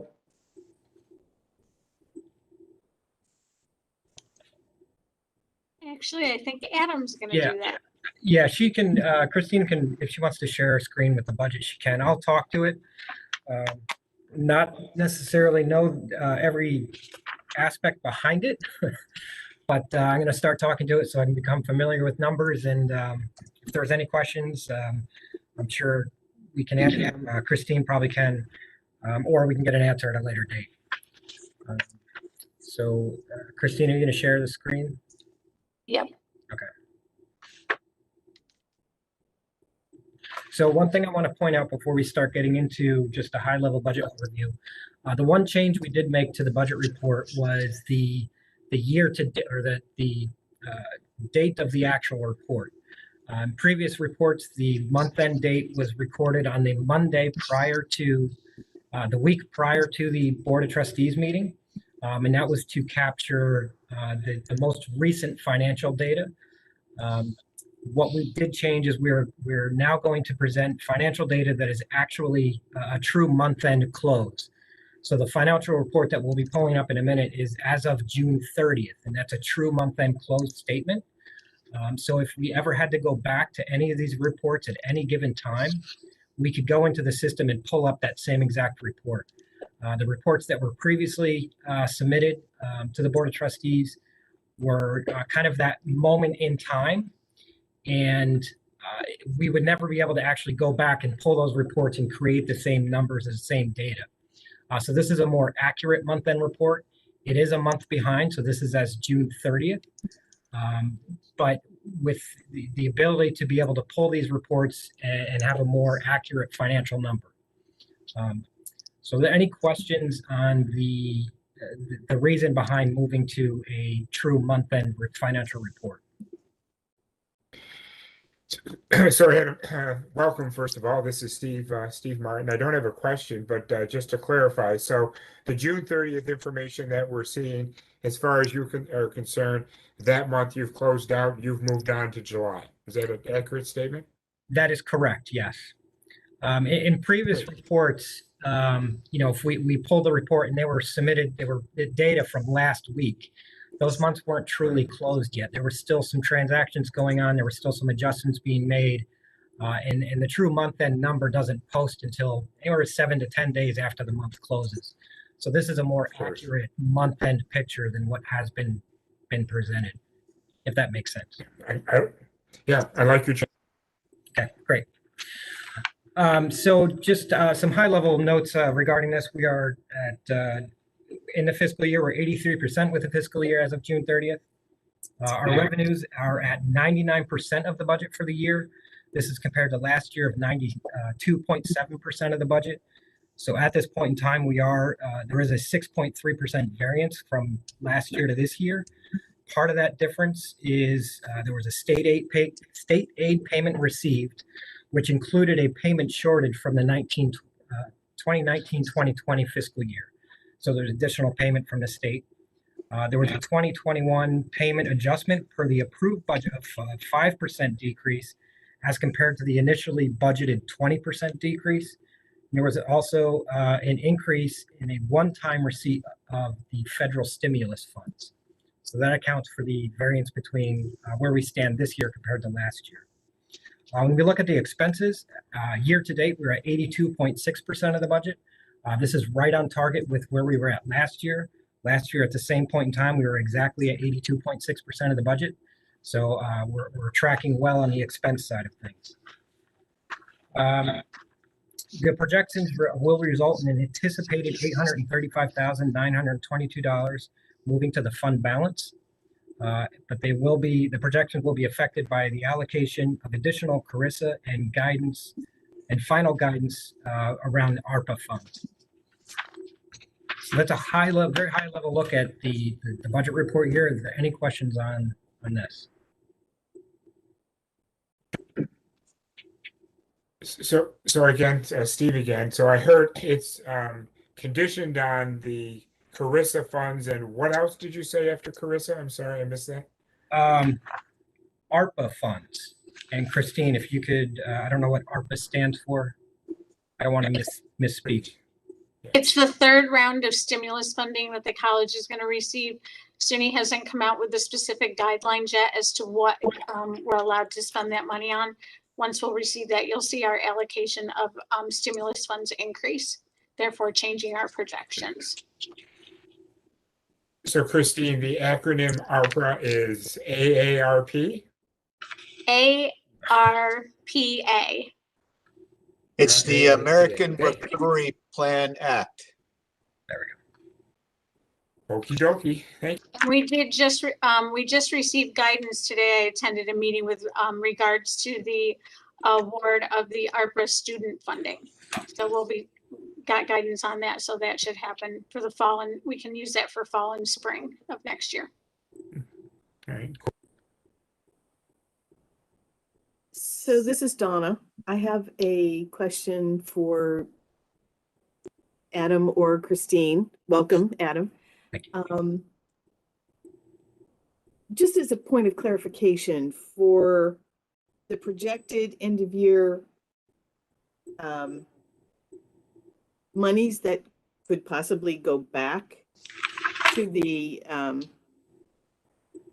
to our fund balance, is that still a possibility that by the end of the fiscal year we might be returning funds to the fund balance? Yeah, I mean, I'll probably let Christine answer this because she's been more involved, obviously, with the budget for the fiscal year. But yes, that's the, as of the current projections, that's where it stands, yes. Interesting. Yes, Donna, that's exactly correct. As we look at how we're going to allocate our CRRSA funds, you'll see those numbers change, and we could actually allocate more to our fund balance. Good news. Thank you. You're welcome. I think it's important, though, as we've met in the past, that we state that the money that is going into the fund balance is strictly a result of that one-time stimulus funds that we're receiving.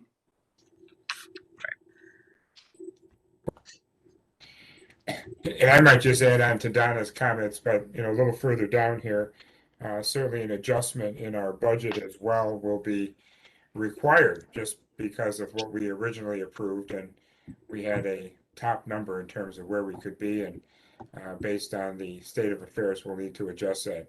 And I know Adam and Christine will be talking about that later.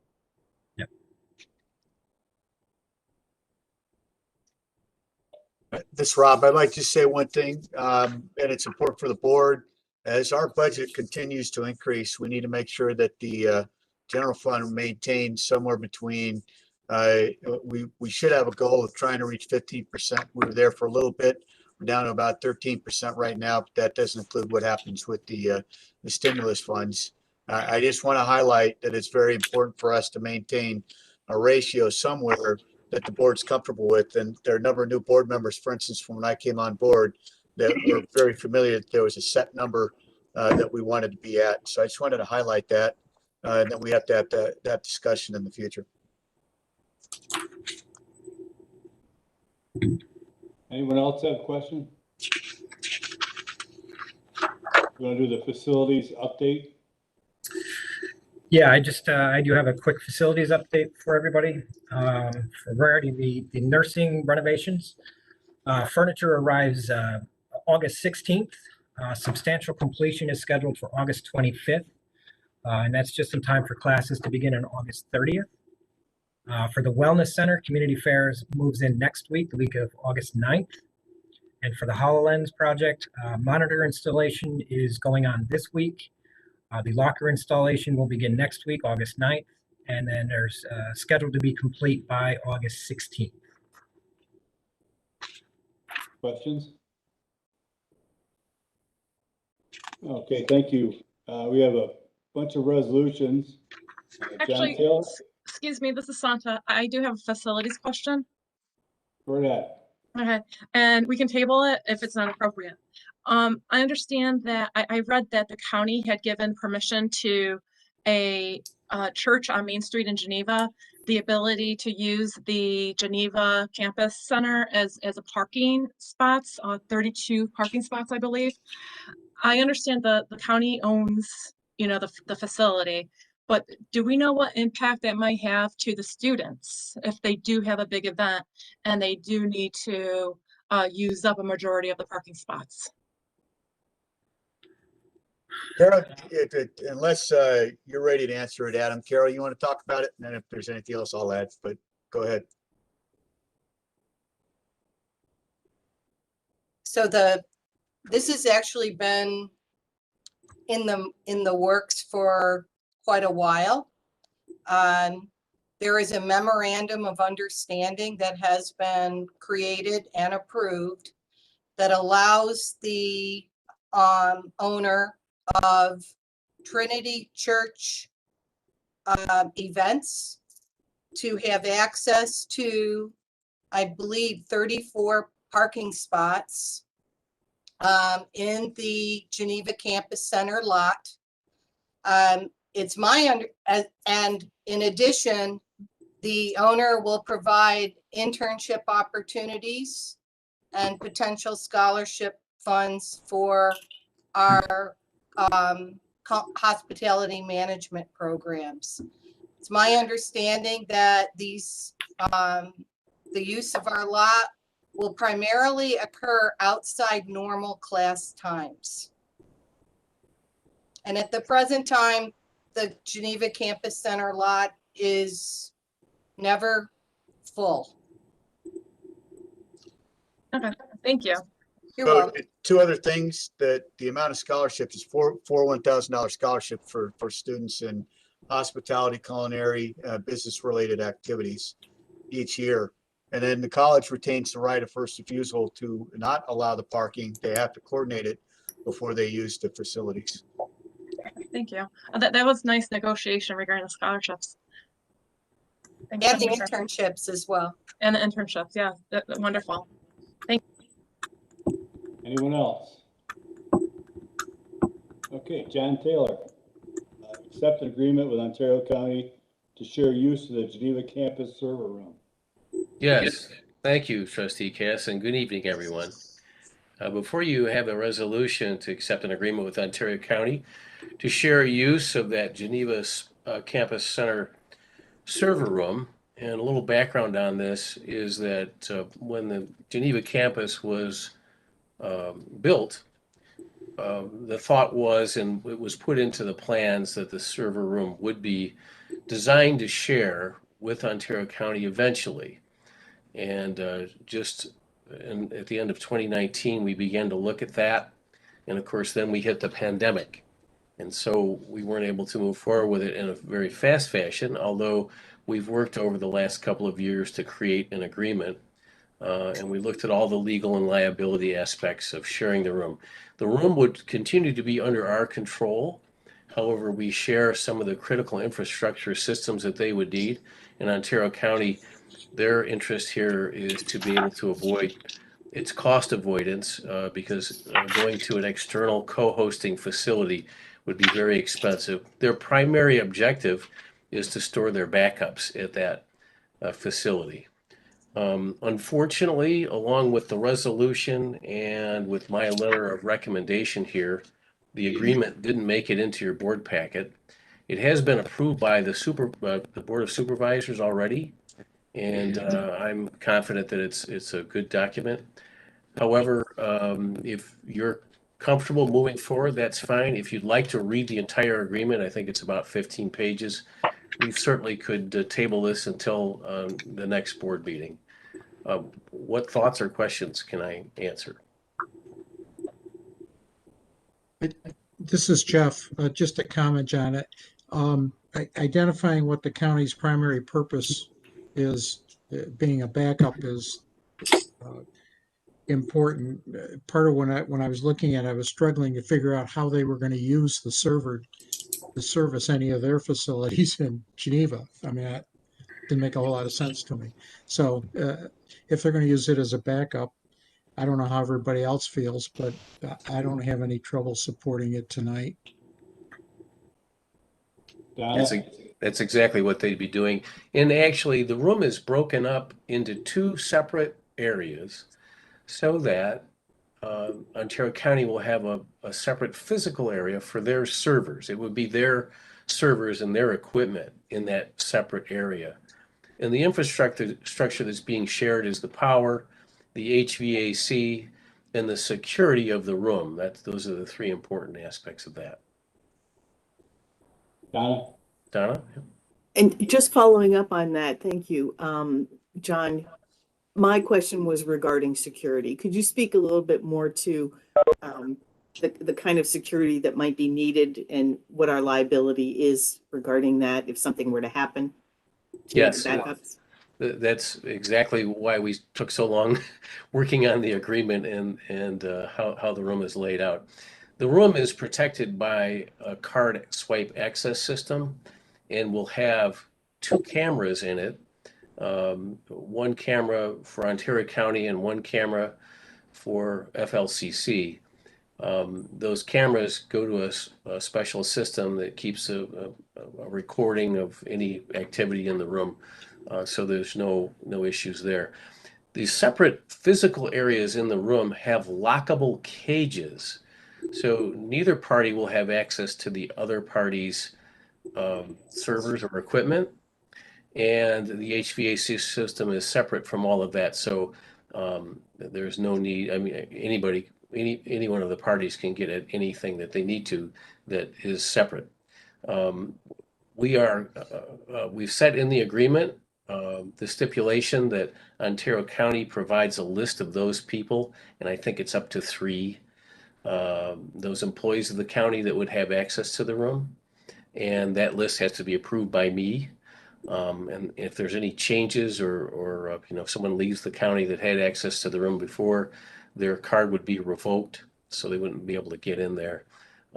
Also, the time of day is important, and they won't have access to the room 24/7 unless they contact after business hours. They'd have to contact campus security, and we'd have to accompany them over there. And also, we've kept the Geneva Center Administrator and Carol all informed, and they also would be able to be talking with anybody coming in and be aware that Ontario County would be in the building. The way this will work generally is that after the setup of their servers, there really wouldn't be much activity. Really, the work is in the setup of everything, and then pretty much the thing becomes a quiet place that the data is stored. There are separate, speaking of security, there are separate network connections for this facility for both Ontario County and FLCC, so there's no way the data could be breached on either side. Moving to the liability issue, which really was the hard part of this agreement. As you can imagine, data is precious. And we wanted to make sure that both parties maintain cybersecurity insurance for their data, and that's written into the agreement, along with liability. And the liability for the amount of data that would be in the room is significant.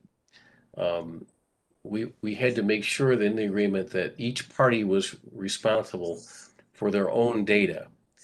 So if there was negligence on the behalf of one party, the other party would not hold that party liable for that. They would be responsible for their own data.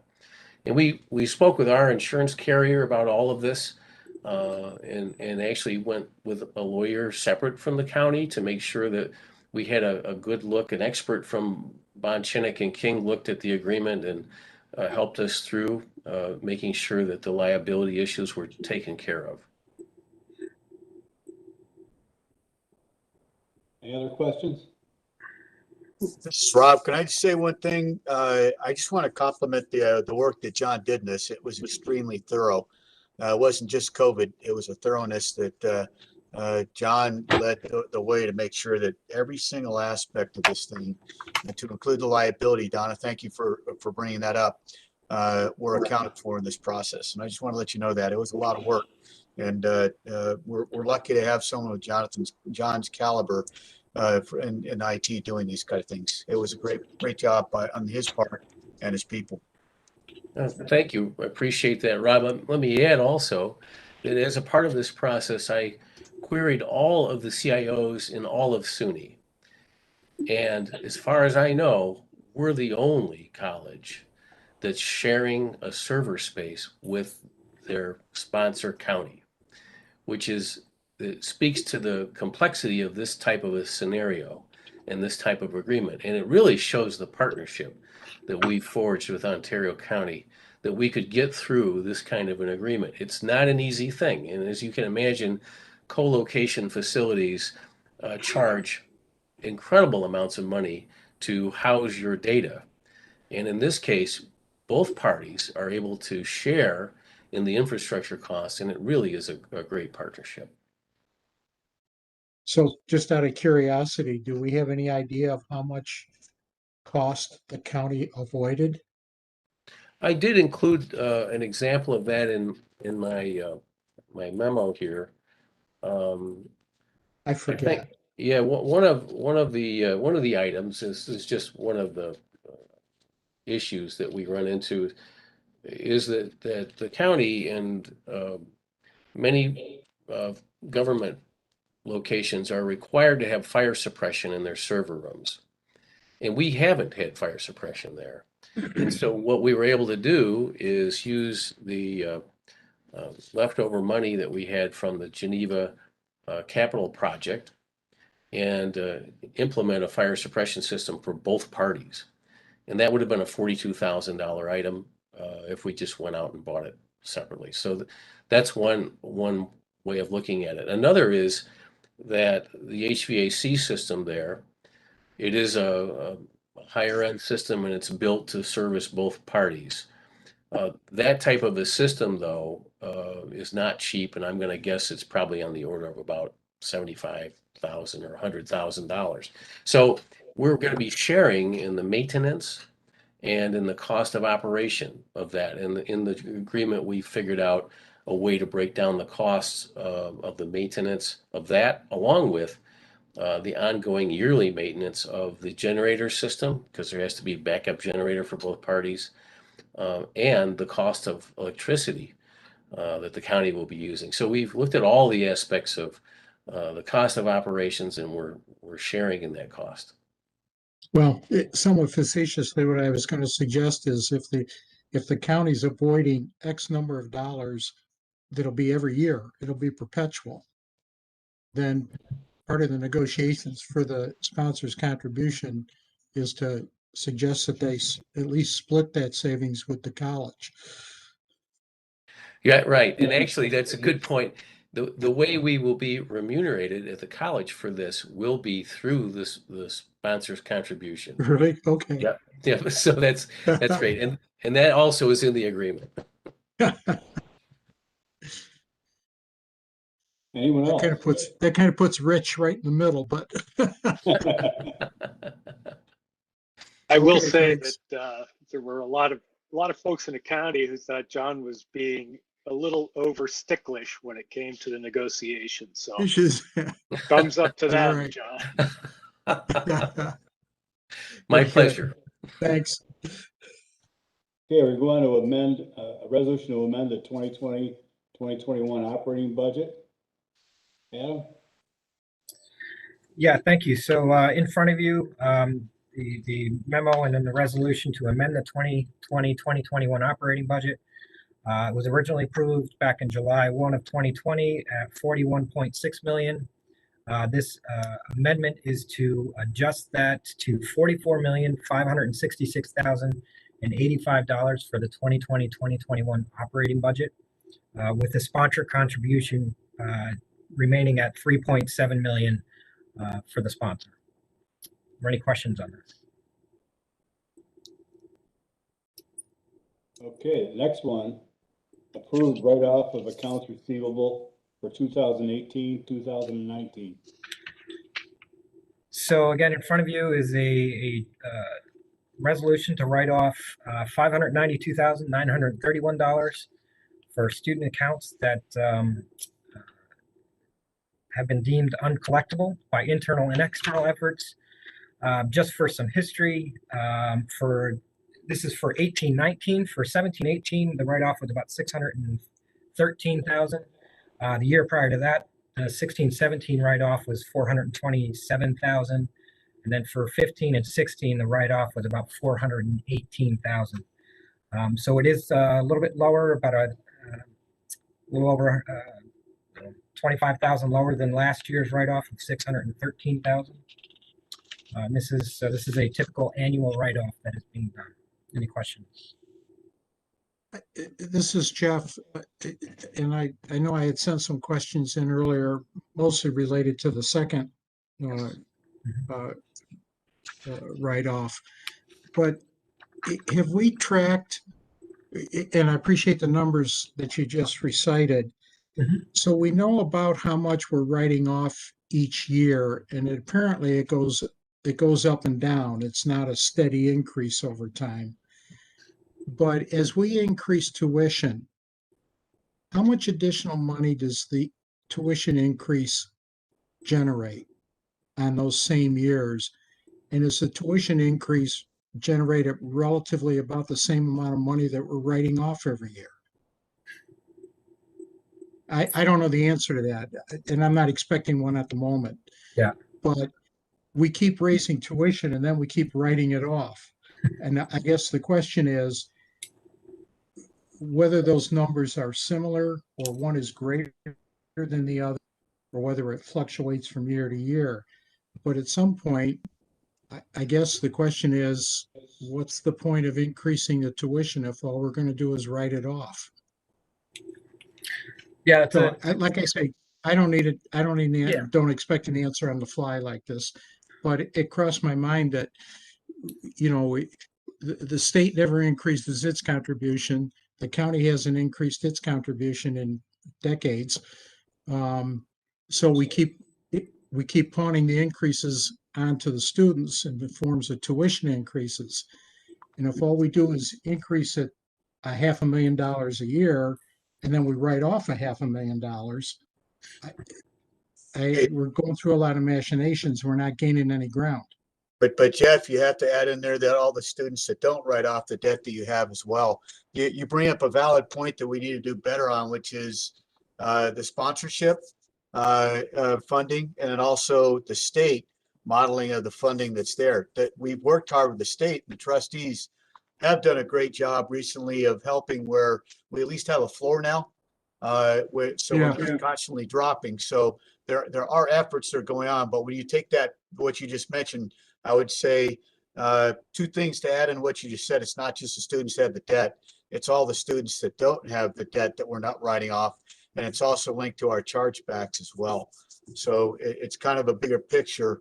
But I'd also like to say one of the things we're looking to do, I gave Adam one short homework assignment. One of the things we've been doing that I don't like, well, he's got to finish his first 30-day assignment. Yeah, I was going to say. Kind of like you did for me. He has a 30-day assignment. And Window. give a 100-day plan. So y'all did that to me, so I'm passing it on. But one of it is, if we're going to, one of the things we're interested in is ethically and morally, and based on our college mission, we have a number of students that said they were going to come, and then they don't show up for class, don't go to any classes, and they get charged. And so that's part of this debt process, because they don't come, and we need to, and so we need to know what that write-off is. It kind of fits in what you said. What's it mean for this? So if we're doing that write-off for those students that didn't show, what's that number? And the reason that's also important is this was done before our time. You're allowed to do that, and it increases your state aid. And it's one of those things that we need to talk about in the future for the Finance and Audit Committee, of really teaching, here's all the different levers and here's how they work, because it's exceptionally complex. Yeah, and we have done that in the past recently with all those different levers. I don't remember specifically talking about this one. And my experience is from the county, and I know that every year the county budgets X numbers of dollars in the budget to cover the taxes that won't get paid. When I left, which was a decade ago, it was about $800,000 a year. And we spread that $800,000 over everybody else that did pay their taxes. They, in effect, were covering it, at least in the interim. And I guess the question is, in this particular case, how do we compensate for that lost revenue, and who are we distributing it over? And so that was why I was asking about whether what we're writing off is greater or less than what we increase the tuition for. So it prompts a whole discussion all by itself. But I'd be curious to know the answer. Yeah, well, I can certainly, start working on that, and it does play into the bigger picture of, the write-offs for students that don't step on campus, like Dr. Nye said. So it's something we'll be looking at. Okay, Adam, now we're going to want to approve write-off of outstanding accounts receivable covered by HERF funds for spring 2020 to spring 2021. Yeah, this is write-offs for student accounts covering that period, spring 2020 through spring 2021. The HERF funds, they are Higher Education Emergency Relief Funds. This is part of the stimulus package. And these are writing off student account balances, all student account balances that were credit-bearing students that had registered through our system. So this covers all of those students. Are there any questions on this? This is basically an in and out, because this is not coming out of the originally budgeted campus funds. This is coming from stimulus funds. Just a quick question. I just thought of on the fly. Is this writing off all of the outstanding receivables for those simply haven't been able to pay, or is it taking care of the tuition for all the students, even if they did pay? It's those who did not pay. I got to figure out what they covered that did not pay. Okay, Yeah, all the students that did not pay, that have a remaining, an outstanding balance on their account. yeah. And the only comment that I think I sent in earlier was, that's a significant number. And it struck me that in the resolution and one of the whereases, there ought to be an explanation of exactly what it is and what efforts were taken short of this. If for no other reason than a public accountability rationale, in that if somebody sees this resolution after we adopt it and sees that we wrote off nearly $2 million, there needs to be a real clear explanation as to how that's been covered, which I get. And then what efforts were made to try and collect it in the first place. That's all. Yeah. Just a comment. Yeah, and this is kind of one of those, one-time write-offs because of the situation that we've been going through for the past year and a half.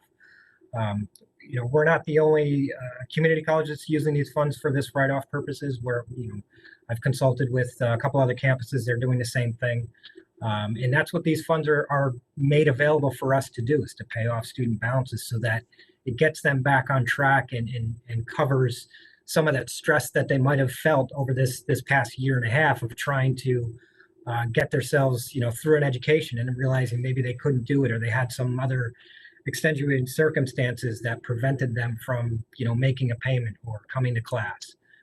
So this is part of that relief act that helps us get our students back on track. Donna? Thanks, Don. Adam, does this cover housing as well? No, I don't believe so. This is just tuition for course registrations, yes, and student fees. I can speak to Donna's question. We did resolve students who had housing balances. Those balances were also forgiven. Thank you. Can I add this, Rob? I'd like to add a little bit from what Adam said on the 1.7 mil. We can't delineate between different types of debts or what students did what to be able to do this. It is an approved activity. And I'd like to kind of put it in context a little bit. Adam talked about it, but and he said that this alleviates a student burden. If you want to talk about taxpayer accountability, we paid the students $5.4 million in basically pure cash, and they weren't even required to put it into their debts. And so this tells you a story that we already put out a lot of cash. So did everyone else. That really, if we're going to be accountable, should have gone to their debts first before it ever went to cash. In terms of this, but we weren't allowed to do that by law to take care of that. And then number two, it is actual revenue recovery for the college. So it's twofold, and it has to be in terms of how we're doing this. And so when you just talked about 2018-19 and that lost revenue from the debt that we're writing off, that won't be written off now. That's our source of revenue for that particular year for the college. Yeah, and that's the kind of the background in terms of what you were first talking about in terms of the cash that was put out to students. It's understanding that exercise was prohibited from any of the student debt. And so that part of the explanation, becomes really important if we have to defend this. I'll also add that Adam is right. We are not the only SUNY institution that is implementing this initiative. The entire CUNY university system just wrote off $125 million in student debt. That represented a doubling in debt during the pandemic. And they're calling it their comeback program for students, to help their students who were prohibited from continuing enrollment due to the balance to come back and enroll. And we, in essence, are doing the same thing as well. Carol, can you give the number that we're going to be reaching out to if the board approves this tonight? Sure, hold on, I can tell you that. Carol, that number is 655 students. Yeah, broken into 2 matriculated student groups, correct? One Yes, is 130 and the other one is higher. Thank you, Christine. you're welcome. And also have to add some numbers behind what Dr. Nye said, the $4 million that we issued to students, we had 29 students agree to reallocate those funds back to the college in the tune of roughly $17,000 towards their debt. Thank you, Christine. Yeah, we had to ask students permission and some did take advantage of that based on their emergency grants that they were provided. And we have communications ready to be sent tomorrow morning based on your approval of this resolution. Because if there are students who wish to enroll who have not been able to, time is ticking. All right, thank you. Anyone else? Okay, next one is to authorize a contract renewal for Pirelli Core Services Support. John? Yes, thank you. This contract comes up on a yearly basis. This is for Pirelli Core Services Support. It's a unique service that Pirelli provides. They have expertise in the 24/7 database monitoring and patch installation and expert tuning services. There's one other vendor that we know of that supplies a similar service. That's Oculus IT, and we have quoted it out with them, and they're nearly double at $64,800. So this is a service that we need. We have to have 24/7 by 365 monitoring and response, and this provides that. Our database in Colleague is critical to be available all the time. It's a $38,400 expense this year, and if there are any questions, I'd be happy to answer them. Thanks, John. Thanks. Oh, I'm sorry, go ahead. Sorry, John, I was just going to ask you if you have any quick references to how often you used Pirelli last year. I think we've used them for this particular service. Right. Yes, we've used them, I would say, on an average of 2 times or more per month. The database is a very robust database, and unfortunately, the patching sometimes makes it go down. And so, and it always goes down at an inopportune time. And Pirelli is there to help fix that and get it going again. The nice thing about this also is that you think about the off hours, right? In the middle of the night, that sort of thing. And they're there. If they actually notify us if the database is down, and then they're in there working on it, getting it going again. It also provides coverage for during the day if, for instance, our administrator for Colleague might be off or out on vacation, that kind of thing. So yeah, on an average, a couple times a month, Donna, and it's really been a great service. Anyone else? Thank you.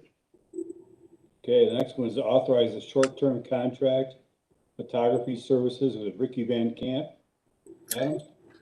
Yeah, this is a contract, as you stated, with Ricky Van Camp.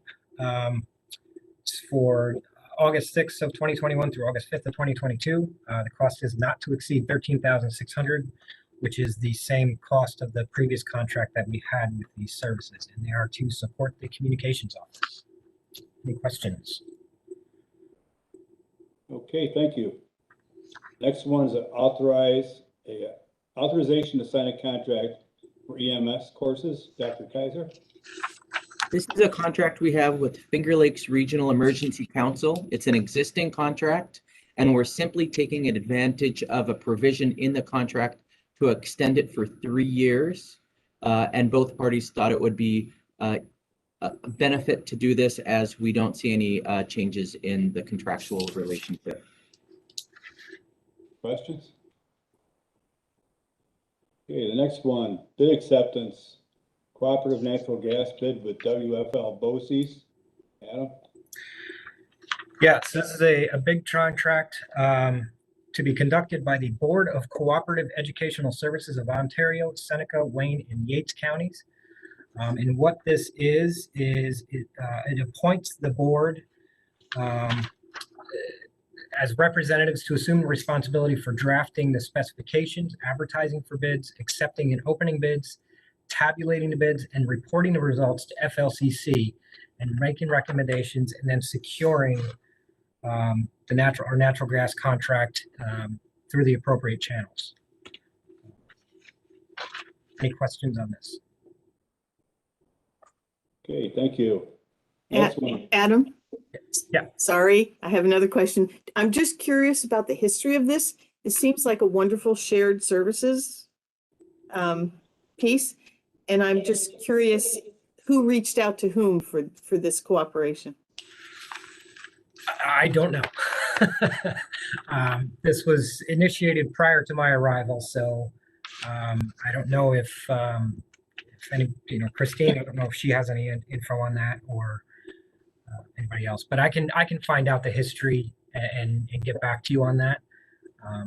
Yeah. It's my understanding that we've been a member collaborating in this manner for a few years. And I believe that Kathy Ahern did an analysis of our energy when she started at the facility and took this opportunity as a cost-saving mechanism. Anyone else? Thank you. Okay, next one, bid acceptance for armed security guard services at the FLCC Geneva, Victor, and Newark campus centers. Adam? Yeah, so this is a resolution to accept the bid for the armed security services for the campus centers. One thing I will mention is, I know there was a question regarding the security services that we are awarding these contracts to. And for one, yes, they are armed guards. And we do have insurance that is required of them to be submitted to the college and the county. Those requirements are proof of workers' compensation insurance, proof of disability insurance, proof of liability insurance, and they have to meet the minimum amounts that is set forth in the contract agreement.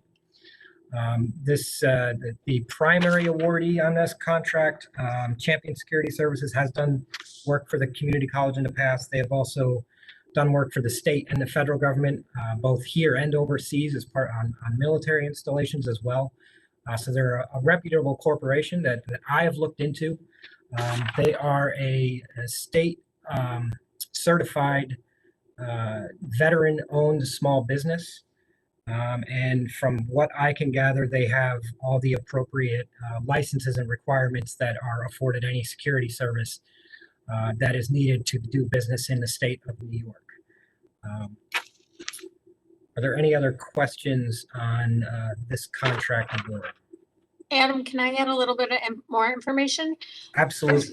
This is actually a new bid. Our contract existed prior to this year. It ran out. We did not have any options to renew, and we ended up going out to bid, getting the same contractors and awarding it in the same manner that it had been previously awarded. Thank you. Anyone else? Okay, next one, lease renewal in New York Kitchen. Dr. Kaiser? This is a lease agreement we have with New York Kitchen. The change is that we are moving from an hourly usage rate to a flat fee. This formula provides a lot more flexibility both for us and for New York Kitchen. The formula was based on a 3-year usage average. The advantage of this is we have unlimited use to our lab Monday through Wednesday. So in the past, if a student had to make up work, or if there was some ad hoc work, or that we wanted to do something for the community, we would have to pay extra on an hourly basis. What this allows is unlimited use to our lab space Monday, Tuesday, and Wednesday of each week. For New York Kitchen's sake, it allows them a little bit more constant or predictable cash flow, that they do not have loss of revenue due to snow days or similar reasons why we might not be offering classes. If for some reason we move into a COVID environment and we're not able to offer in-person classes, there is a provision of the contract that allows us to amend the contract. There is, I know that a question before the meeting occurred in terms of, is this going to be more or less or flat in terms of costs? And Trustee Astles, we predict it to be flat. It's based on a 3-year usage fee. Anyone else? Thank you, Dr. Kaiser. The next one is approved the 2021-2022 Management Confidential Salary Schedule. Ms. Palachik. Thank you, Trustee Cass. In your packet, you have a resolution recommending the 2021-2022 salary schedule for management confidential employees, which reflects a cost of living adjustment of 2%. And that 2% increase has been assumed in the preparation of the 21-22 operating budget. Are there any questions about this? Thank you. Thank you. Next, we have a couple of informational items. Adam? Yeah, so the first one is just an acceptance form for design services for 2 firms, for one for 12-month terms with up to 2-year renewals. The 2 firms that have been awarded the RFPs are Advanced Architectural and Planning out of Grand Island, New York, and Plan Architectural Studios out of Rochester. It's an on-demand contract with an estimated maximum spend of $20,000 per 12-month period. Any questions on that first one? Okay, the second one here is a budget transfer report. If there are any questions on this one, I will direct them to Trustee.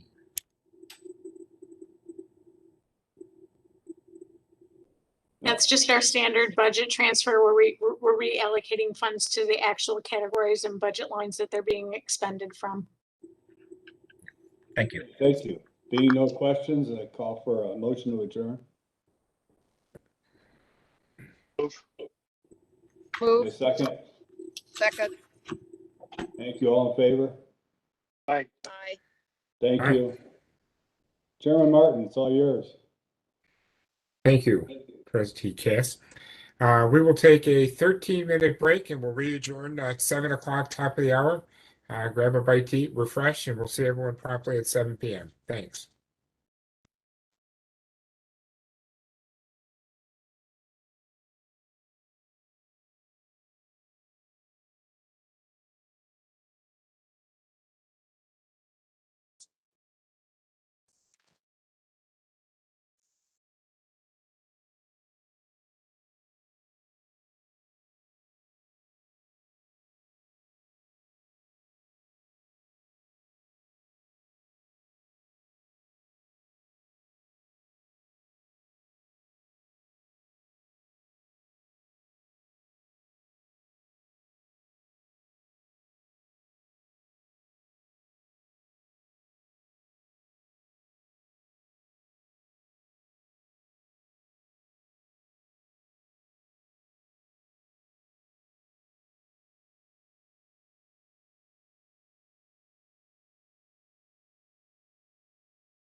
Hey, Steve.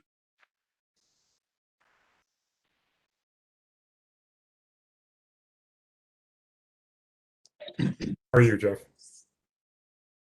Playing much golf? I haven't been, no. No, I Unfortunately, haven't but either. bit of a wasted year this year, but there's always 2020. There you go.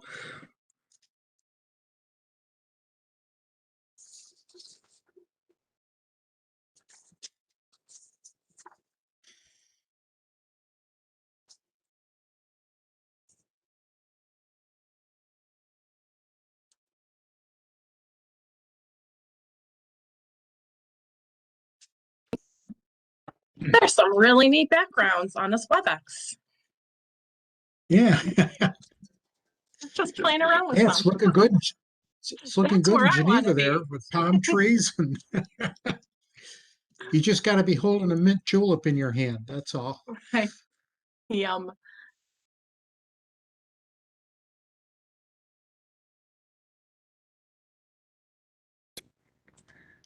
Hey, That's what? pretty darn cool, Santa. I like that.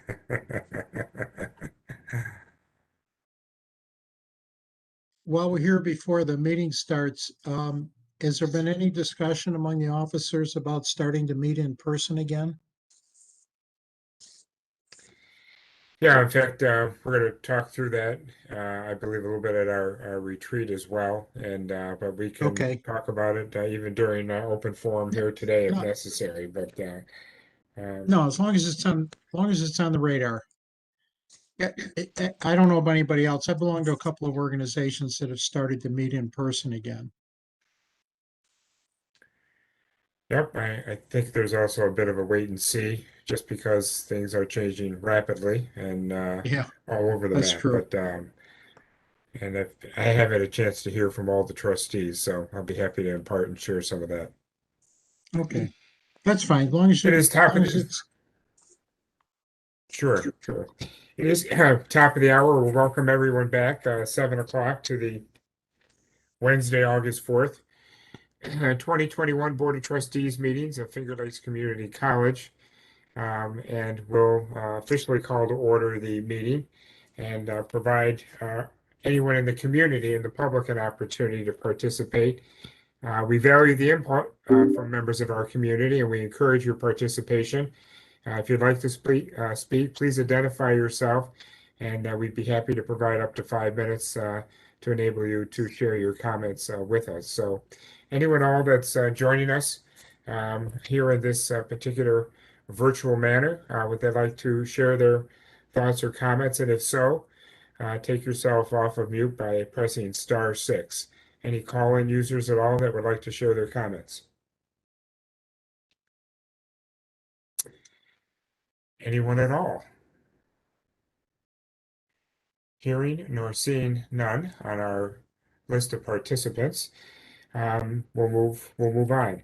I'm going to propose an amended agenda. I've heard from a couple that first of all, I'm going to propose underneath the consent agenda, the fourth one down, the approval of the immunization policy. We pull that out separately so trustees have an opportunity to comment and or vote accordingly. So with the trustees' permission, I would recommend that as one amendment. And secondly, also to insert underneath the consent agenda a report from our new finance CFO, Adam Rathburn, the opportunity to talk about an auditor expense. And when we in fact do talk about that consent agenda and bring that to the floor, we'll give Adam an opportunity to expand upon that. So one addition to the consent agenda, and the other we would pull out and take the separate immunization policy immediately following the consent agenda. So I propose that. I'm looking please for a second. Second, Santa. Second, thank you, Don. Okay, I saw Don's hands first. So any other comments or questions to make sure that I articulated that correctly? And for those of you that offered those comments, if I did not, this is your opportunity certainly to correct me. Everyone sound okay with that? I see some nods. Steve, just a point of Thank you, Jake. clarification. The Mhm. item that you are asking to have added to the consent agenda is a resolution we're going to be voting on. I believe that's my understanding. I'm getting one nod, but Adam, is that a resolution or is that more of an FYI with regard to an auditor expense? This is more in regards to an FYI. Okay. Thank you, Donna. So should So it that does be look added like to new business? Yeah, I think we'll put that underneath there. Thank you, Donna. Point of clarification. We'll put that underneath new business. Thank you. We'll situate it there since there's no approval necessary. Thank you. Any other comments or questions? We have a motion and a second. Hearing none, all those in favor, please signify by saying aye of the amended agenda. Aye. Aye. Aye. Opposed? Abstentions? Carried 9-0. Thank you. Okay, first is the first read and approval of the academic freedom policy. So I would look for a motion and a second from my fellow trustees. Please, a motion, identify yourself. There's George. I'll move. This is Joan. So I'll moved by second. George, second by Joan. Thank you very much. Comments or questions with regard to the academic freedom policy? Hearing or seeing none, all those in favor, please signify by saying aye. Aye. Aye. Aye. Opposed? Abstentions? Carried. Underneath the resolutions on the consent agenda, again, fourth one down, reminding you that we'll remove the immunization policy. Otherwise, take all of those consent items there. If so, please, a motion and a second. So moved. So move. Second. Thank you, Donna. Second, by Barb. Thank you, Barb. Comments or questions on that very large consent agenda, which we've had an opportunity to hear in our committee reports? Final comments or questions? Seeing none, all those in favor, please signify by saying aye. Aye. Aye. Opposed? Abstentions? Carried. Thank you. 9-0. So immediately following here, we will take on the approval of the immunization policy. If I could ask for a motion and a second to get it on the floor. Please, a motion and a second. Don, so moved. Thank you, Second. Don. Thank you, Barb. We have a motion by Don and a second by Trustee Hamlin. Comments or questions with regard to this policy? Additional comments or questions? Okay. Seeing none, all those in favor, please signify by saying aye. Aye. Aye. Aye. Opposed? Abstentions? Abstain. Santa. One abstention from Santa. Thank you. That would be 801. Penny, for your record keeping. Thank you all.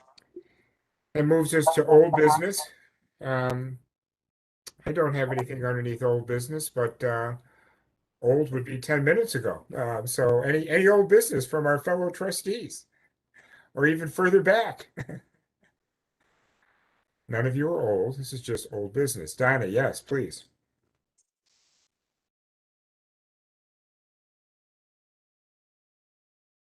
You're muted, Donna. Donna, you're on mute. You're on mute. Apologies. Good. Looking at the minutes from the last board meeting,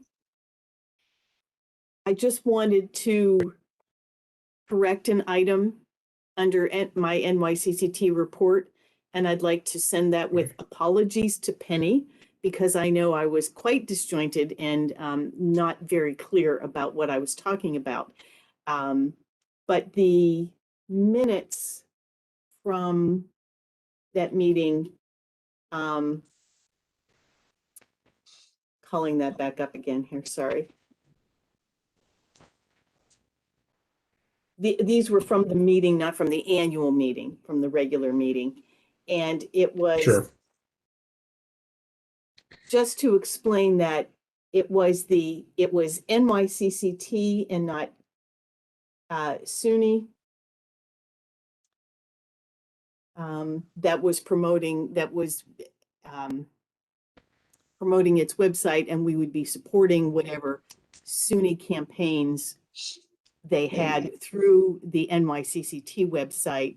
And the committee that I would encourage people to participate in, but also to think about, was the awards committee that NYCCT offers these awards for current trustees, retired trustees, community college alumnus, and for community members.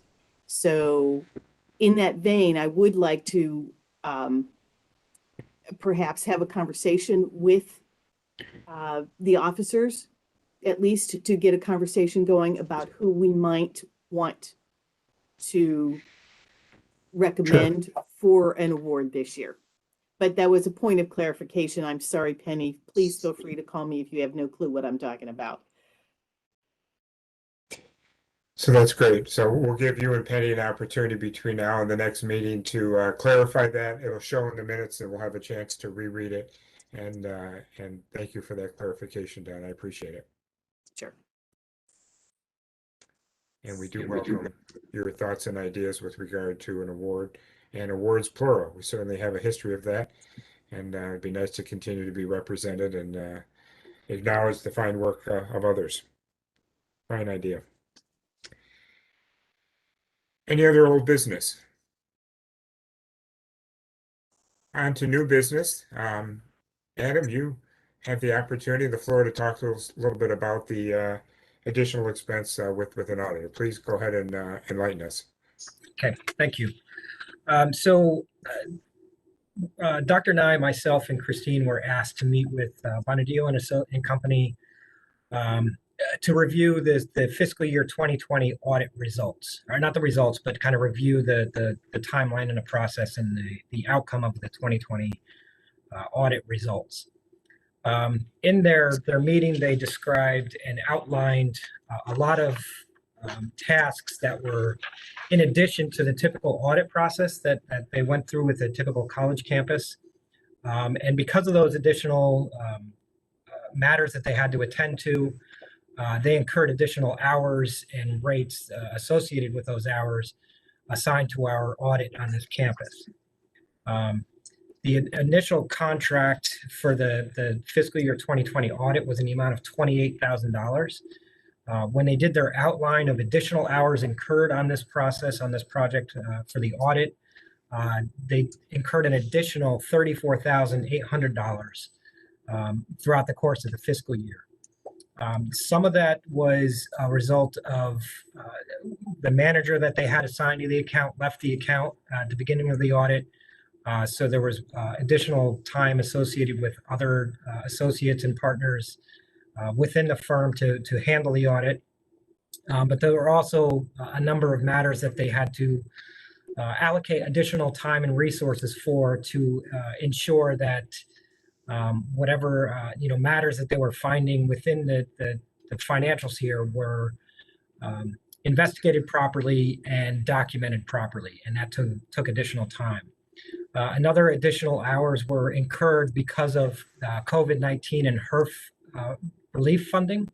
That was not in the original scope of work when the proposal was made, and that's because those funds at the time were not allocated to the campus. So there was additional time allocated to a new set of audit matters as far as proper accounting for them and documenting the necessary requirements from the state and federal level with those requirements. So they provided this proposal to us for additional costs, and they came up with what they estimated was additional time as $34,869. They have asked us to reimburse them not the total, but only an amount of $26,000 in addition to what we had already paid them for the audit for 2020. In going through the history of, obviously I wasn't here during that audit process, but talking with both Christine and Dr. Nye, and then as well as with the firm, I think we're in agreement that those costs are warranted. There was a lot of extra work and effort put in by Bonadillo and Company and the partner that was assigned to the account.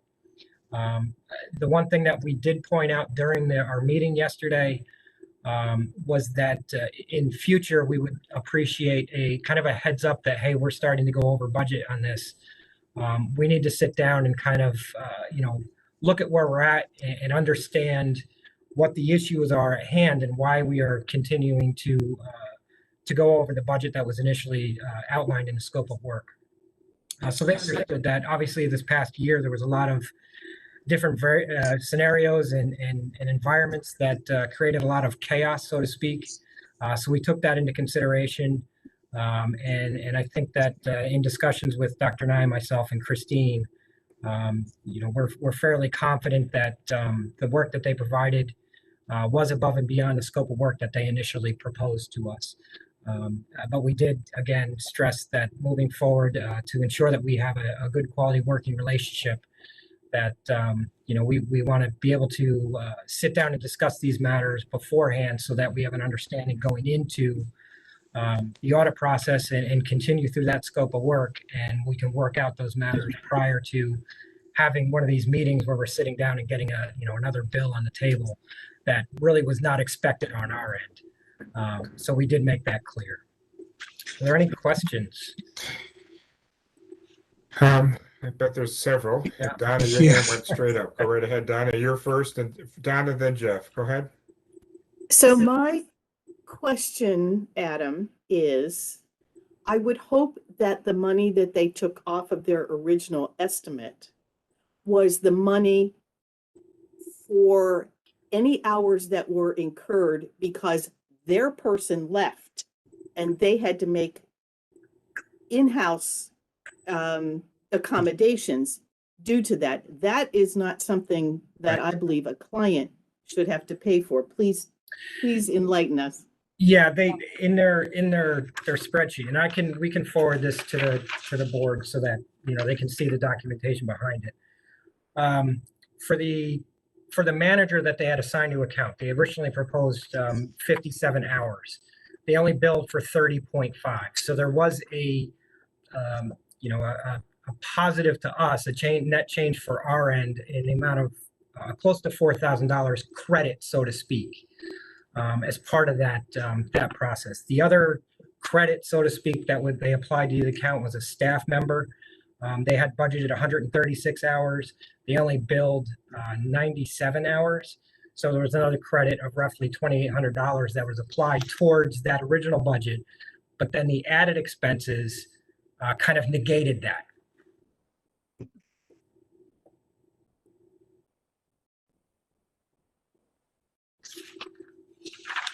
Thank you for the explanation. You're welcome. This is Jeff. The question I have is,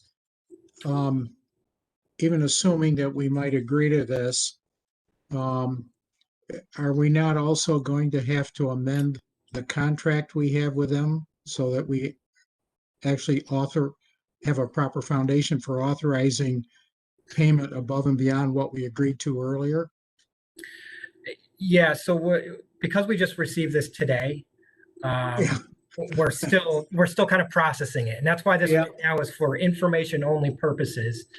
And we're again looking into that matter to see, because I haven't even seen the original contract. Contract yet.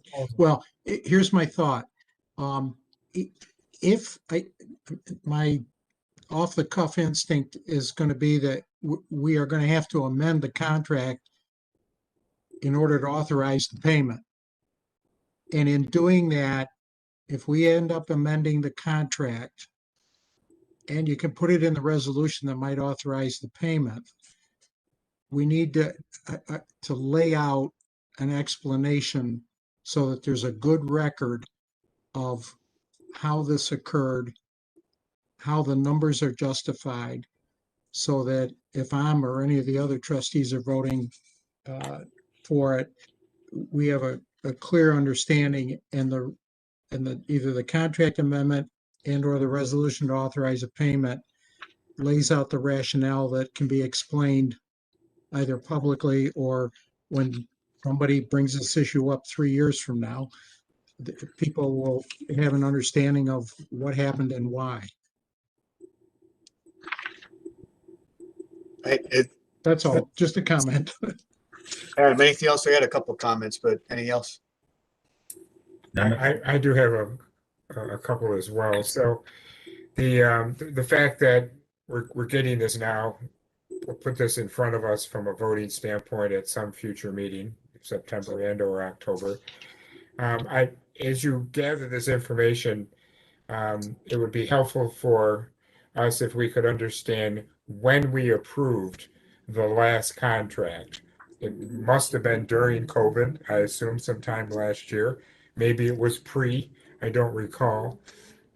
But I'd be interested to understand when that was, and especially maybe even how deep into COVID it would be, and how they anticipated it and really were off the mark considerably.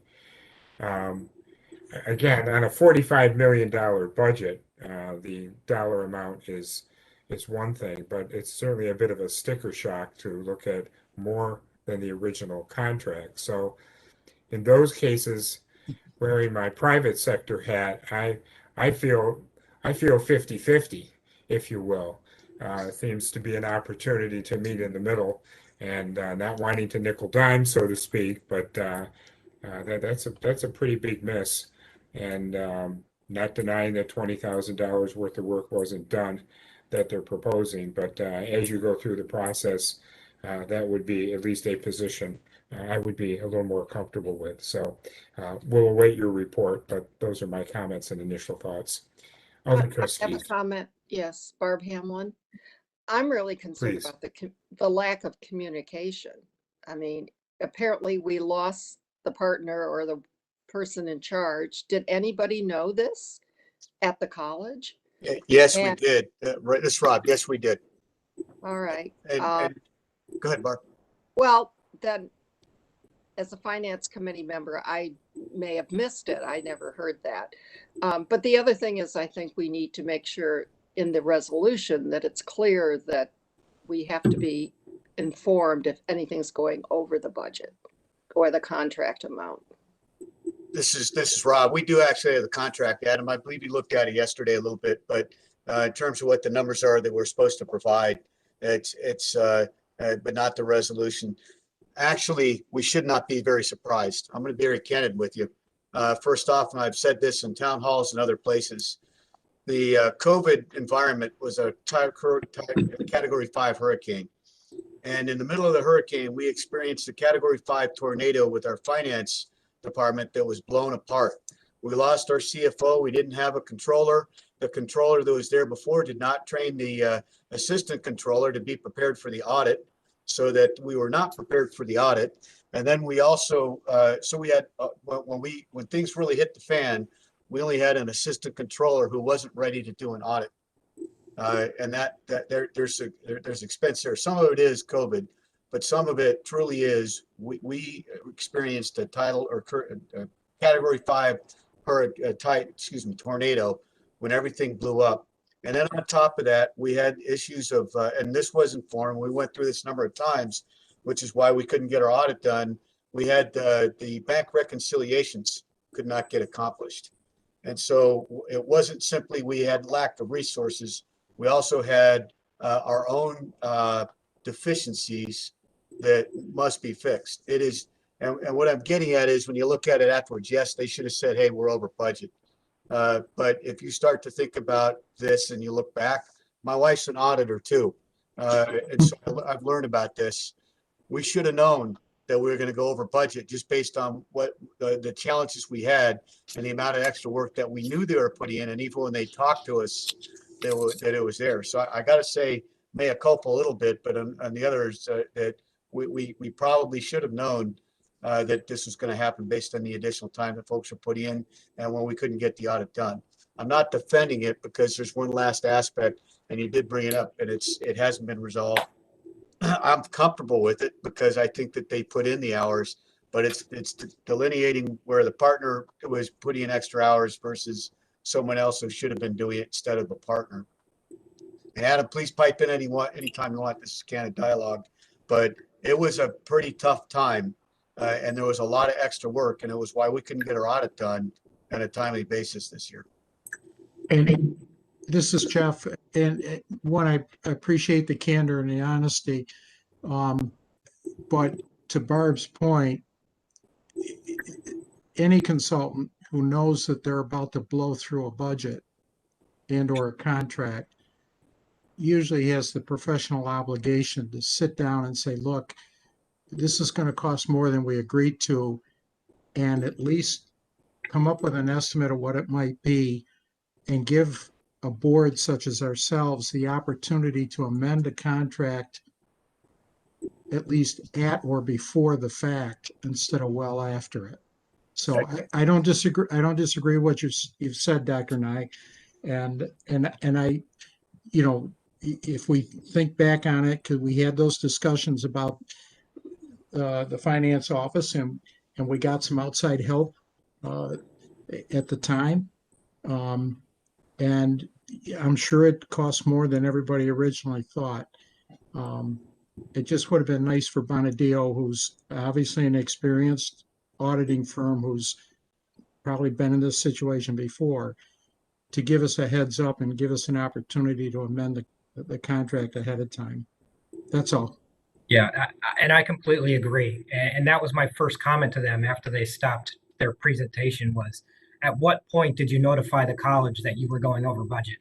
And they couldn't answer that. So I made it a point to say, well, in the next year's audit or future years, as this relationship's going to continue, we need to have clear communication on where you stand with that budget or that scope of work.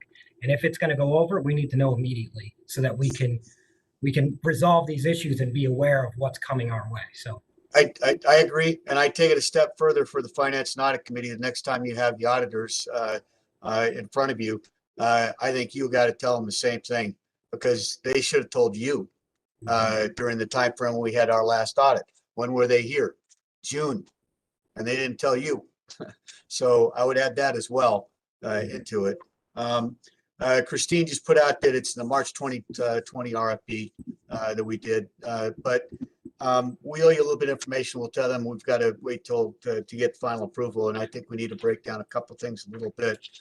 But I think when we go through it, we're not getting gouged or anything. It's that we went through a lot, and I'd still have to give credit, to Christine. If you remember, actually, and I mentioned this to you all, the auditor said you guys are at operational risk because you only have one person doing what should be there, and she did a great job. But the auditors didn't know, and I told them as well, we got Dan Dupuy on board too, but Dan Dupuy's not doing the legwork, and the legwork was done by Christine. And so a lot of this really does come back to factors that you can look into realistically, and that can be accounted for. But I can't, Jeff, and to all you, I can't justify what they did. I was more angry than Adam.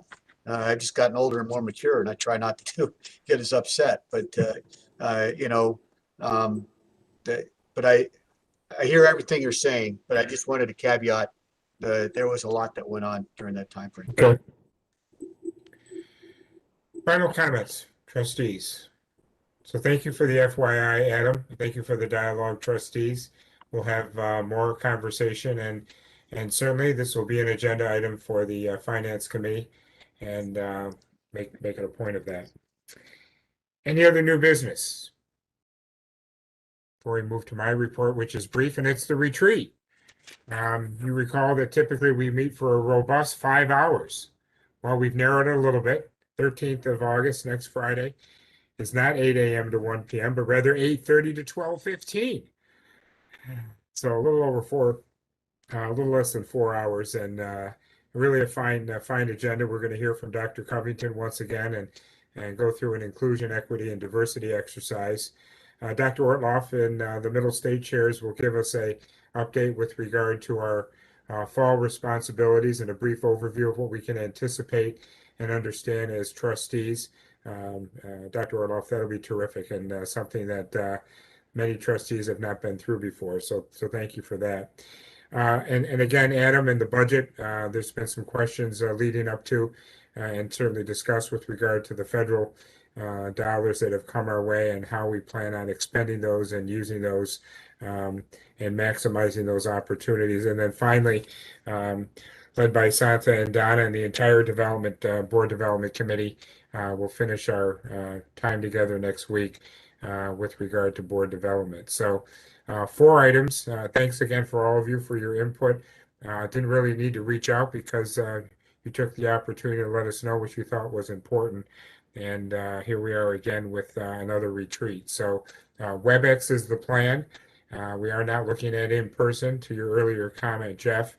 And my final comment would be, I've heard from all the trustees, and we have a homogeneous, if you will, and a bit of a hybrid interest with regard to meetings. So my suggestion, and we'll talk a little bit more about this on the 13th, is that we do take a wait and see and look at very possibly the last quarter of the year at the earliest before we consider extending it in person. And at the same time, it'll give our campus environment, let's say it's Canandaigua, an opportunity to react to other gatherings as well. So we certainly want to be consistent with what's happening at that time and place. But we had a mixture of feedback. Certainly there is some interest in meeting in person, but there are others that have some reservations with regard to various protocols and want to maintain some of the health protocols that are already in place. So needing to honor that, I do believe going forward that we'll need to provide these hybrid opportunities, at least for the foreseeable future. But let's have a dialogue about that, and we can talk about it amongst ourselves, and we'll make a point of carving out some time next Friday to do just that. But I'd be happy to entertain any questions or if anyone wants to take that subject any further right now. Steve, George. Jeff in particular? Go ahead, George. Yes, George. Just a very quick clarifying question. You said the last quarter of the calendar year or the academic year? This calendar year, I think, would be the earliest in which we would take that on. That's a fair question. Thank you. Yeah, so October would be the earliest meeting that we would consider an in-person gathering, but certainly not September at this point in time. Thanks for that clarification. Jeff, does that address your question and okay to talk about it further next week? Sure, Nod for me that's fine. That's fine. Great, great. Okay. Let's move to our president's report. Dr. Nye, please.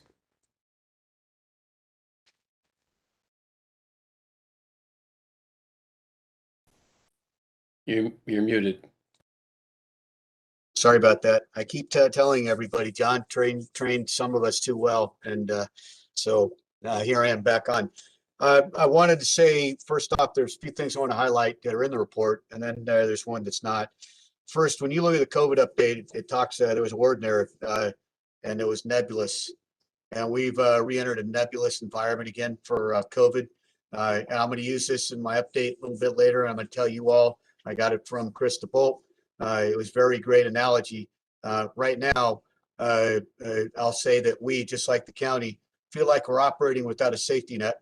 There's no mandatory emergency. There's no guidance that's coming on that's giving us clear guidance of how to mandate disclosure of vaccinations or to test large populations of our bodies of people. And we're getting ready to have a lot of people come in these buildings. And we're trying to figure it out and do the best we can to do surveillance, just like you said. But things are really changing. Another thing that in a discussion with Administrator DeBolt yesterday, 40% of the cases in July in Ontario County were breakthrough cases of vaccinated people. And the dominoes are starting to fall. And we are going to mandate that we have to go back to masking in public areas beginning Monday. And you can unmask in your office. And if you feel comfortable with other people masking in your private workspace, you can do so. But we need to start masking up again because we don't know where this is going to take us. And we have to take care of the health and welfare of our employees and students. And that also is going to cause us to do something that is going to change our plans. And that was, we were directing that everyone needed to come back to face-to-face work by August 24th. And that was to bring people back together. We need to be whole before we can even think about hybrid work environments. And quite frankly, I gave some directives over the summer. The top 2 priorities over the summer were rest and rejuvenation and preparation for fall. people are exhausted, and we're just beginning to get recovered in terms of being able to have some rest and some relaxation. And COVID has really taken a wild turn. I use the hurricane analogy. Well, the hurricane passed over the peninsula of Florida and it's backtracked, and it's coming back right back on us. And we don't know how things are going to go right now. So we are going to delay 30 days and look on a monthly basis when we're going to bring everybody back. Directorates have the authority right now to be able to direct who needs to be at work and when they need to be at work to take care of the mission of the college. And we'll maintain that at that point in time, we'll review it on a 30-day basis. Any thoughts or any comments from or anything I missed from cabinet members? We've been working pretty diligently as this thing really evolved rapidly, and a lot of work and thought has been done by a lot of people. Anything from the cabinet? Nope. Well, I can just. You sure? Okay. Sounds good. Second, I just wanted to compliment academic affairs while we're working through the hurricane. We're trying to get ready for classes and do things right. And I just wanted to put in the mix there of what the classes would look like. And Jonathan, I don't know if you want to address a little bit, but the percentage of classes and the work that's being done and high flex learning, if you'd like to elaborate a little bit, I think it's important for the board to know. Sure. The percentages that President and I provided in his president report, that's the percent of total enrollment by modality to date. So 51% of our enrollment to date is 51% face-to-face, 41% online, and 8% synchronous. But what's happening is if we look at the enrollment ratio, our online classes are actually filling at a higher rate than our face-to-face. So if you think about a piece of pie, the largest chunk is face-to-face courses at about 60%. That's what we're planning. And then the rest was online. Students are enrolling in online courses slightly faster at 59%, as opposed to face-to-face courses at 51%. Synchronous online is slightly below that at a 46%. That's live remote. But I just wanted to add some work there. We're leaning into high flex or really high flexible courses. We're incentivizing faculty. They are receiving a 1 credit, what we call overload rate, to move courses into a high flex environment. We have about 40 plus sections already in a hybrid environment, and we have over 10% of our faculty trained. If they receive this incentive, they are signing up for a full week of high flex training, and they're required to put one of their courses planned in a high flex environment. I'll take any questions if you have them. Questions, Dr. Kaiser? Thank you, Jonathan. Thanks, Jonathan. I wanted to highlight also the IEC University that is going on, and what that really is an extension of what I've mentioned to you before, of some sort, at least from my average brain, of visionary thinking, and it's the Arizona State Starbucks model that I've mentioned before. And IEC was the company, it's one of the companies we've been trying to work with for a few years now to get them to create a relationship that would be like the Starbucks Arizona State. And Carol and Todd Sloan have been doing some great work to create a 3-year program to connect the IEC to us. They've got about 700 employees that sit up on hill right above the Newark campus, and they need folks. Their cost to bring in a person to that company is about $2,200, and the number of people they've been able to bring in was about 2,000 people to bring in to keep 200 is what they were trying to do at the time, is a quote I have in some notes. That's how difficult it is to be able to do retention, and we're trying to create a relationship that helps them keep their employees longer, and so that we all get benefits out of it. So we'll see how it goes. But Carol, if you want to elaborate a little bit, it's a great work of what's being done, and we hope that if we can get this done right, we need to do this with a lot of other companies around the area. You want to provide a little update more than I can, Carol? Sure.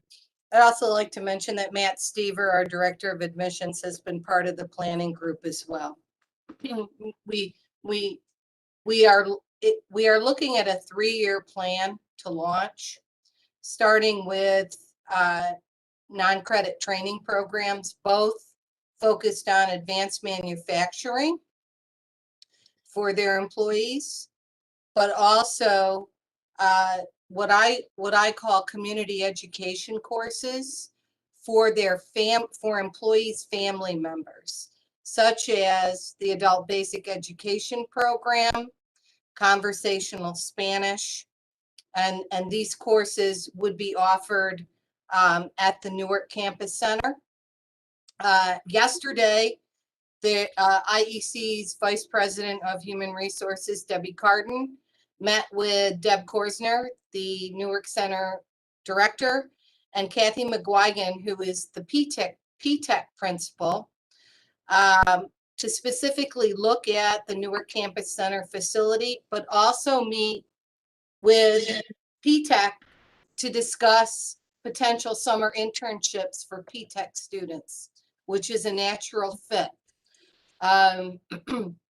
Our goal is to expand the offerings into year 2 and 3, and by year 3, offer credit courses for selected individuals. And they're actually going to be targeting employees to provide this as an incentive for their growth with the organization. So it's a nice model. They've been wonderful to work with.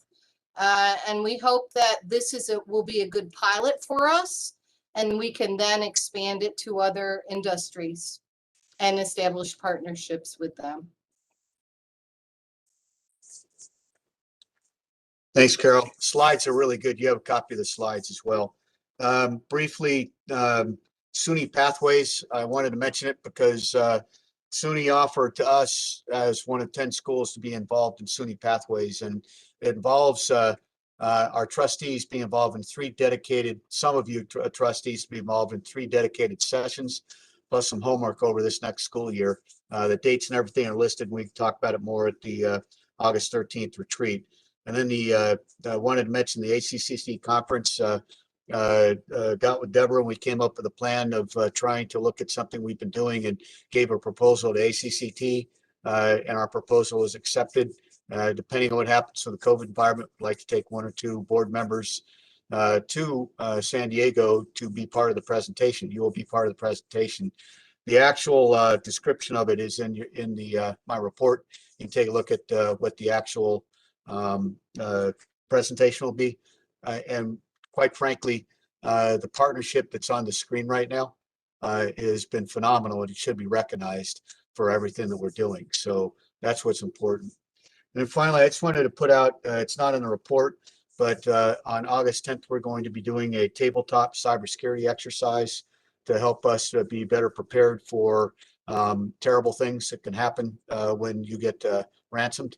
And a great group of folks have been working on it, and we'll give you an update after we have this session.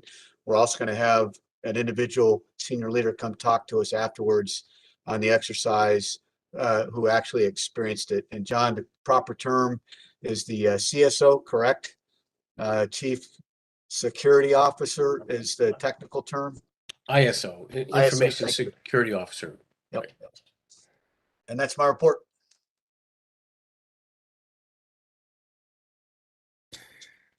Questions of Dr. Nye?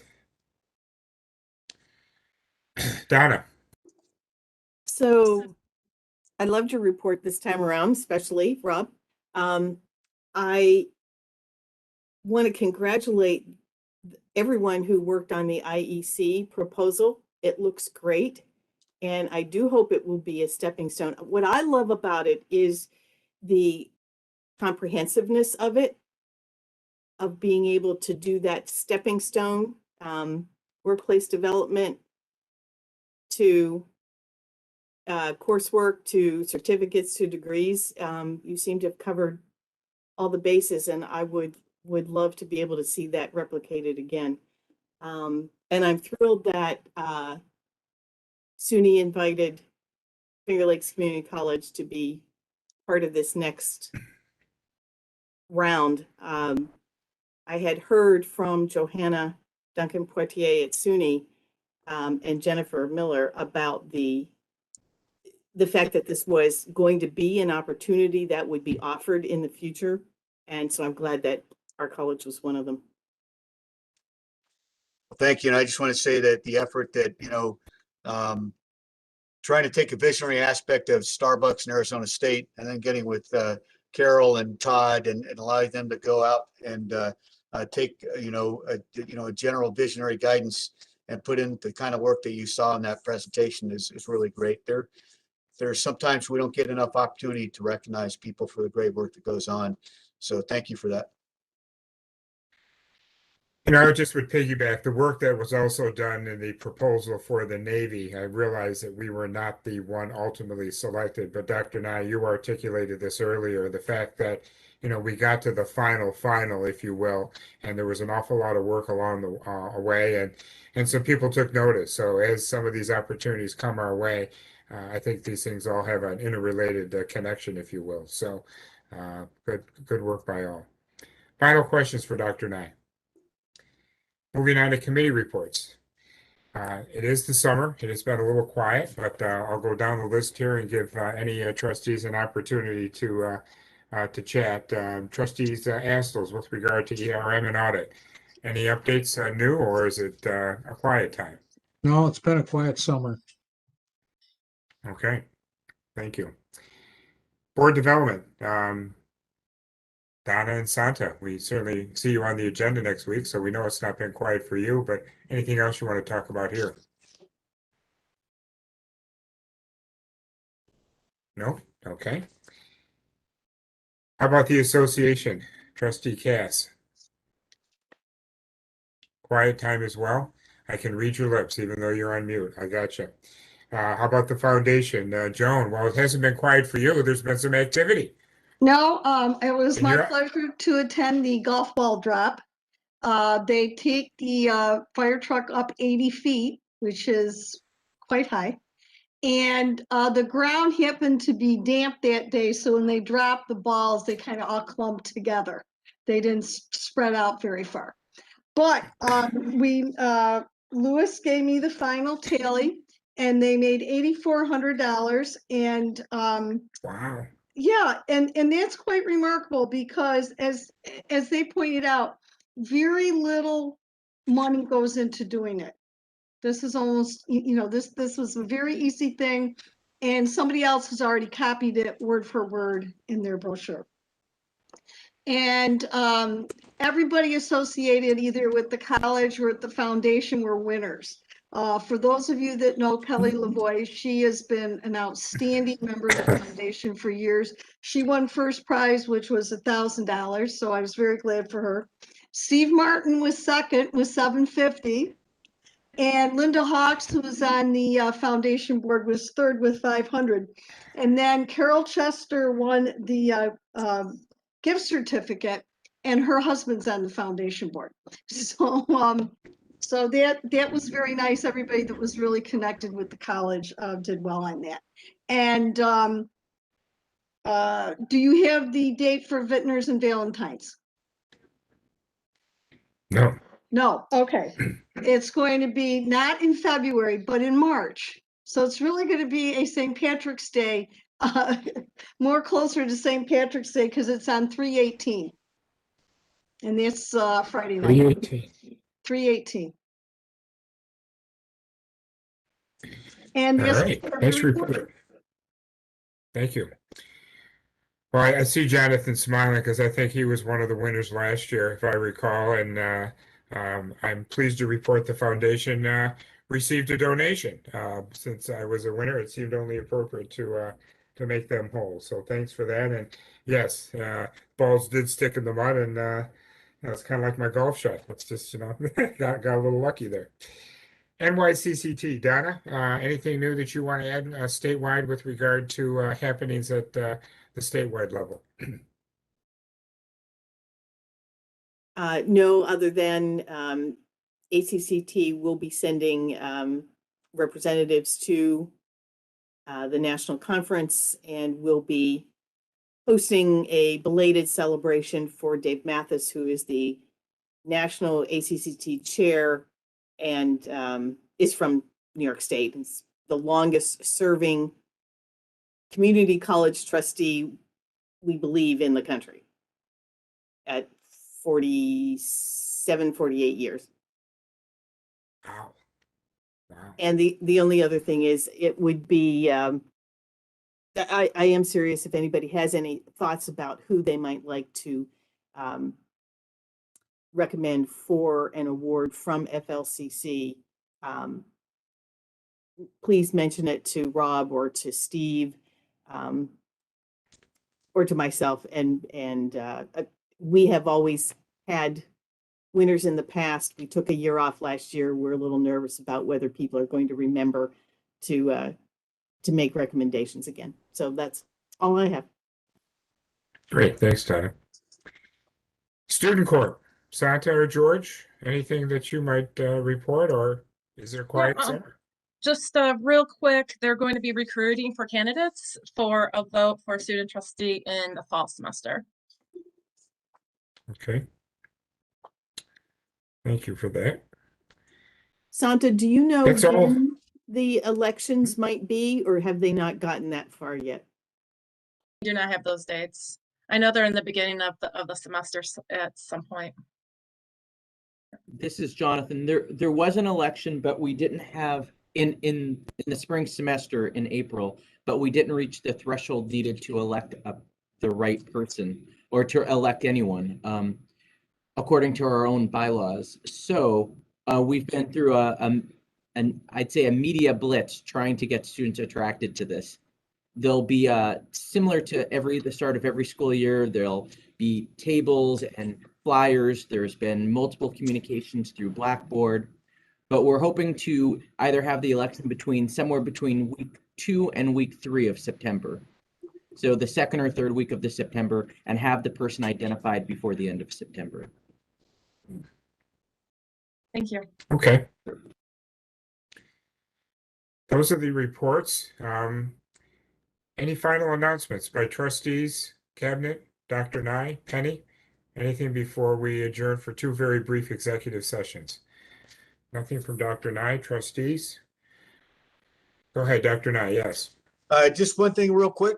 I would like to congratulate Penny on her first operating alone board report with one of the hardest ones to do of the year with all the stuff on there. She did a great job. I just want to say welcome, Penny. Hope we stick around after this first one. Thank you. Thanks, everybody. Yeah, it's always important to make sure you come back for the next meeting. Good point, Dr. Nye. That's right.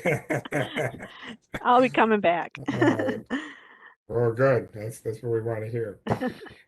We have 2 very brief executive sessions, and just for this recording and for any public that might be listening, we will be returning back to public to ultimately adjourn the meeting. The first executive session is to discuss matters regarding collective negotiations pursuant to Article 14 of the Civil Service Law, New York Public Officers Law, Article 7, Section 105, letter E as in Edward. Second session, discuss matters regarding the employment history of a particular person or trustee Martin matters leading to the employment of a particular person pursuant to Article 14 of the Civil Service Law. Again, New York Public Officer Law, Article 7, Section 105, letter F as in Frank. Please a motion and then a second to enter into these 2 executive sessions. I move we enter into executive session. This is Joan. Second. Thank you, Joan. A second.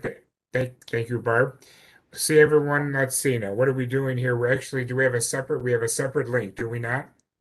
Yes. Yes, we do. So we'll see everyone on the flip side. We have a motion and a second. All in favor? Aye. Aye. We'll see everyone on the flip side. Thank you.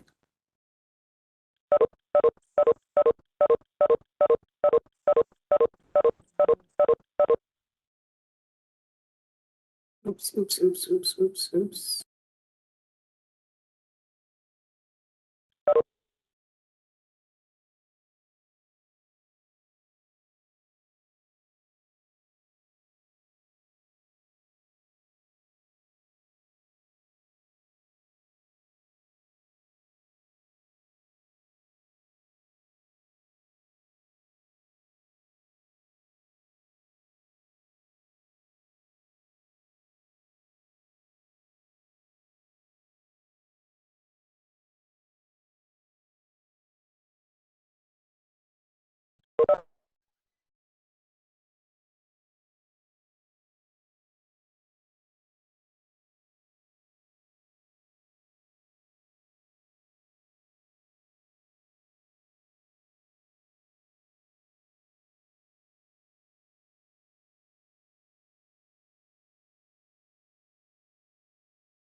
Rob? Am I in the executive session? This is Rick. Dr. Nye and Barb, you are in their main meeting at this point. I know, I couldn't download the link I got in email. I think not, but they haven't really responded. And the developer doesn't own the building. They're Okay, Barb, I'm going to try to send you the link right now. the lead from the. Can you hear me, Barb? Yeah. Okay. Developers. So go to your calendar link. You have the Richard, calendar we'll link? give you an opportunity to take this offline again. Barb, I think you can hear us. Barb? Cameron, Yeah, are I you can there? hear you. So maybe just do it that way. I Barb, can't are you hear able you, to hear us? I can hear you.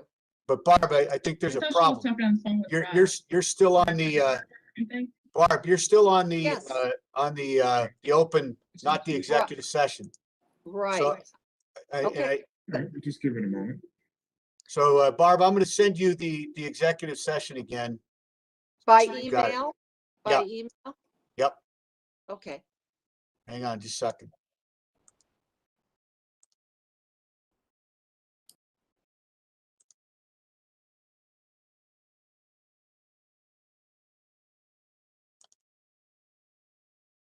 Yeah, everything just is partially downloaded. I don't know why. Okay, hang on.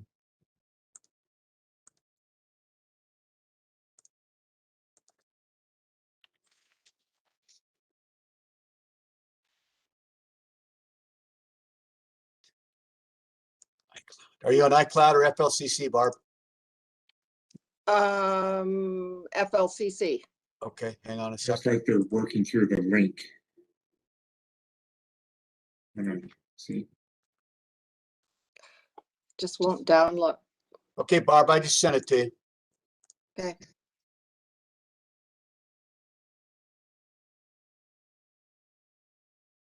And I'm cutting off of the, No, it's in black, so it probably won't work, but here we just go. copy it. Just copy it and paste it.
Penny, this is Rick. I just sent you an email with a couple notes.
Wow, you all are so darn quick. Holy cow.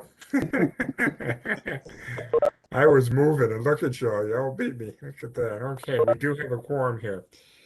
So please a motion. And 1, 2, 3, yes, we do. A motion and a second to adjourn the meeting of August 4th. Please a motion. Thank you, Don. Second, George. All in favor? Aye. Aye. Aye. Have Aye. a pleasant remaining summer. We'll see everyone after Labor Day or just before Labor Day. Excuse me. We'll see everyone in September. Thanks, folks. All right. Take care, everybody. Next week. Take care. 8/20. Yes. Bye-bye.